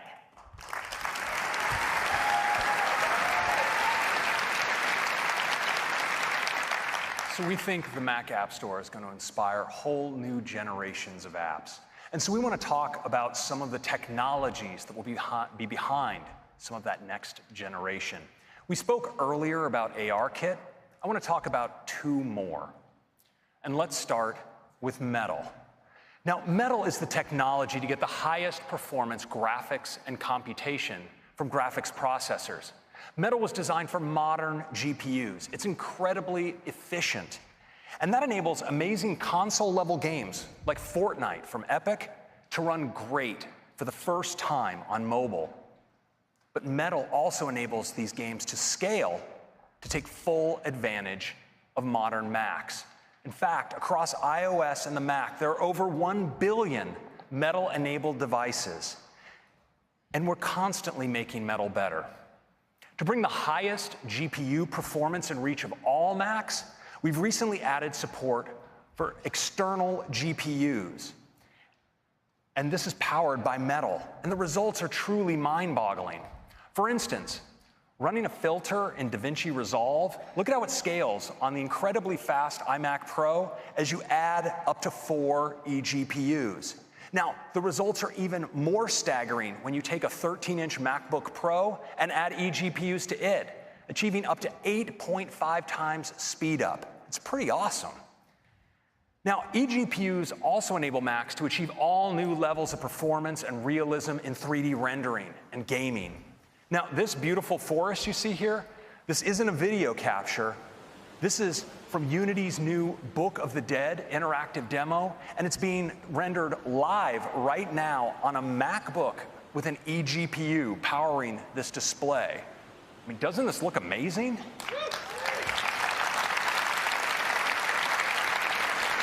Now, of course, because this is rendered live, we can check what's up ahead. So let's start walking. Now, Unity is using Metal's unified graphics and compute to generate real-time lighting and complex post-processing effects. So cool. And that's all rendered live on a MacBook running with an eGPU. It's pretty great.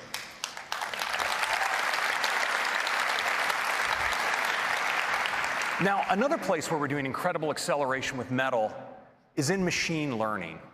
And today, ML specialists usually use one of these third-party libraries to train their models using servers. And now it turns out we can accelerate tools like this with our new Metal Performance shaders. We're seeing speed-ups of up to 20 times in using the GPU with Metal instead of CPU-based training. And while speeding these tools up is great, we actually think there's a better way for most developers. And that's training on the Mac you already have, using a great new tool we call CreateML. Now, CreateML is designed to let you train without being a machine learning expert. You can train vision and natural language models. You can bring your own custom data, and it's really easy to use because it's all built in Swift. In fact, you can use Xcode playgrounds to train your model. Just drag one in, their training set, and you can drag in your test set as well. And the training is all GPU accelerated, so it's incredibly fast. Now, as an example, we worked with Memrise. They're a developer who uses the camera to identify objects and speak them in multiple languages. And in the past, they would train their model with 20,000 images, and it would take them 24 hours to do so. Well, now, with CreateML, they can train that same model in 48 minutes on a MacBook Pro.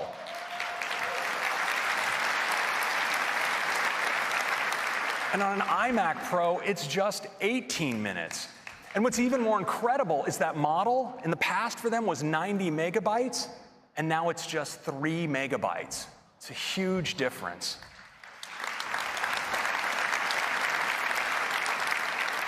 Now, we also are making models run much faster on device using CoreML2. Now, CoreML is our technology for high-performance on-device machine learning, and now it's better than ever.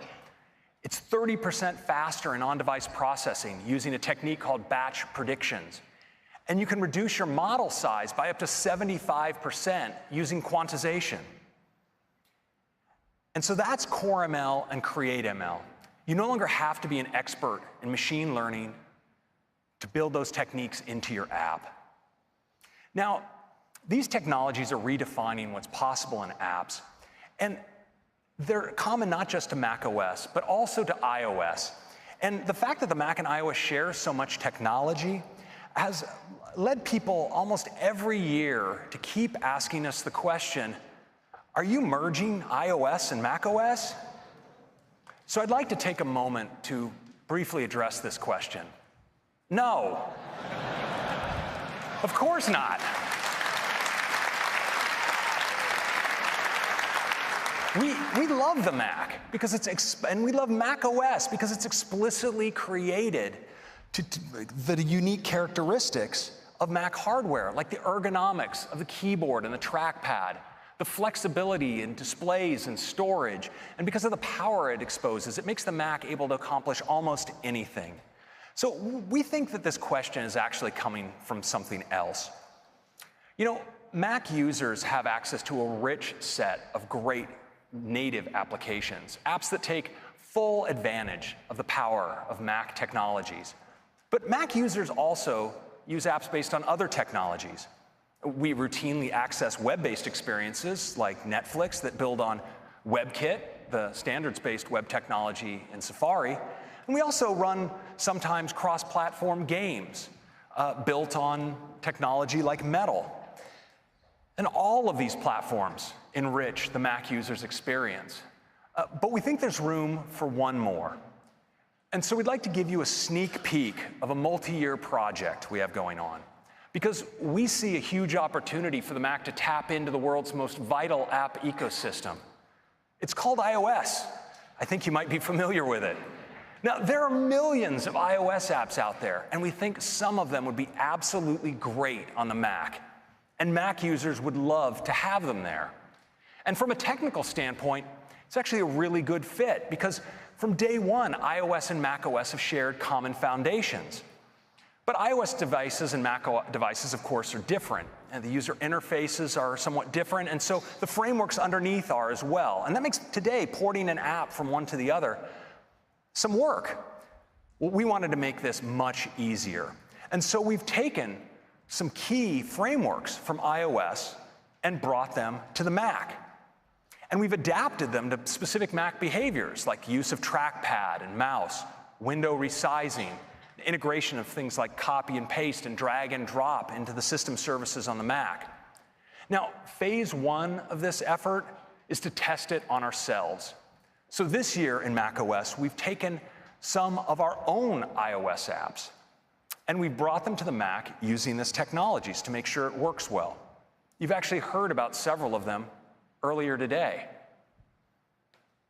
And it turns out they make fantastic Mac apps, and we were able to bring them to the Mac with very few code changes. Now, this is going to be coming to you developers next year, so you can easily bring your iOS apps to the Mac. And in the meantime, we hope you enjoy news, stocks, voice memos, and home in Mojave. Now, we're really excited about Mojave.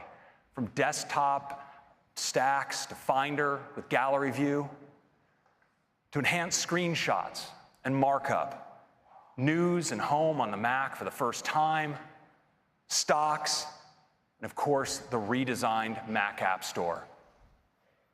And of course, there's even more. Like APFS now supports Fusion and hard drives, and Safari tabs can now have favicons if you want them there. And of course, group FaceTime. So that's macOS Mojave. I hope you like it. I'm going to hand it back to Tim. Thank you so much. Thanks, Craig. Thank you, Craig. What a huge update to macOS, and what an extraordinary morning. We got started with iOS 12, with all new capabilities, including taking AR further than ever before, bringing Siri to any app with Siri shortcuts and screen time, and cool new communication features like Memoji and group FaceTime, and watchOS, now with walkie-talkie, activity competitions, new workouts, new Siri capabilities, and so much more. And Apple TV 4K, now with Dolby Atmos, some great new partnerships, and the ease of zero sign-on. And you're going to really love those new aerial screensavers. And macOS Mojave, with all new dark mode, great updates to desktop and Finder, enhanced privacy and security, and a completely redesigned Mac App Store. The updates will be available to our users this fall, and there will be developer betas for each of them after the keynote this morning. Thank you. Now, before we close, we wanted to celebrate you and the amazing work that you do. So we went out and talked to some of the most important people in your lives, the ones that know you the best. And we made a short video, and I'd love to run it for you now.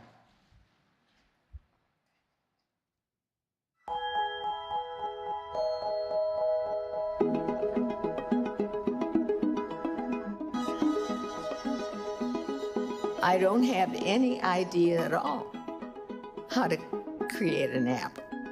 I don't understand any of it. Thank you. Ask me another question. My son is a developer at Robinhood. My daughter Jyoti is a WWDC 2018 scholarship winner. My brother started and founded Yelp. Olio. Timeless. One drop. Splitter critters. Homer. You gotta look at her.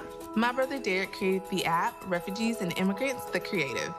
The Collective. Why did I say the Creative? At Christmas time, when most kids maybe would want skis or something, he wanted computer books.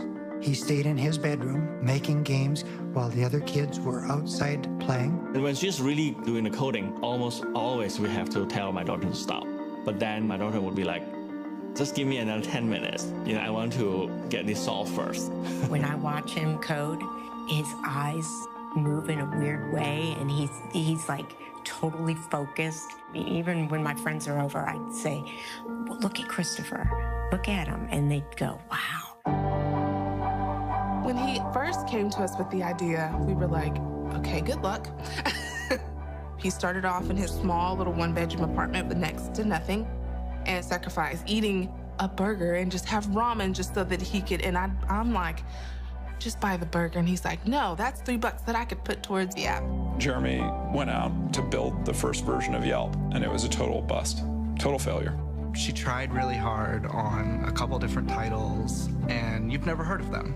And, you know, that's a really rough feeling. That was definitely a low point for Jeremy, because it was like, hey, we got to retool and try again. What Jeremy did notice in the data was that people loved writing comments. And that was really the genesis of the second version of Yelp, which worked. You have to be really okay with waking up to failure.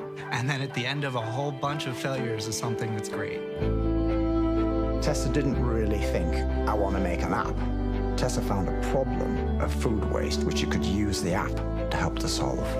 Emma's grandma was diagnosed with Alzheimer's. She even forgot my daughter's birthday. So Emma tried to search for an app that would help, but she couldn't find it. So she said, you know, why don't we just do it ourselves? My husband was a diabetic. That inspired Jeffrey to do something about diabetes. And it's an answer to a lot of people's prayers. Jesse won the iPhone Game of the Year. I couldn't believe that he made it. I mean, to me, it was remarkable. She pulled out her cell phone, and I saw his app on her phone, and I was like, trying not to forget. For my wife, it's not just creating, it's really wanting to be a part of something big. The one lesson that I learned from Jeremy every day is just that determination, tenacity, the focus. He foresaw the impact that the iPhone was going to have, and he bet everything on getting an app for it. And I think that it was one of the most important things that Yelp did. I think he's made a big difference, and so do thousands of other people. She wants to not just learn, also teach others, and it makes me really proud to see her blossom. And as a parent, no better thing is there than your kids do what they want to do. Because it isn't how much money you've made, it's really what changes you've left behind. And she's hoping to leave a lot of change behind.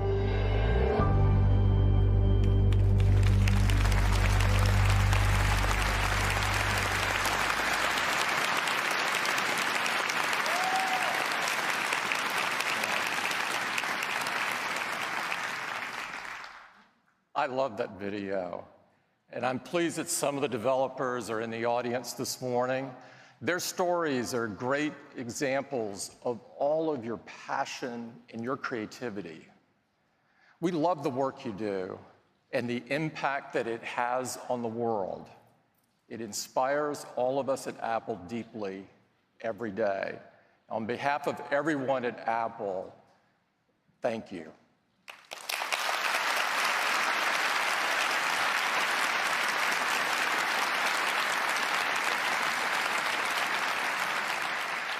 And I'd also like to thank everyone at Apple who made today possible. Days like this only come from years of effort and hard work and great sacrifice. And so I thank them and their families. Let's have an incredible week together. Thank you.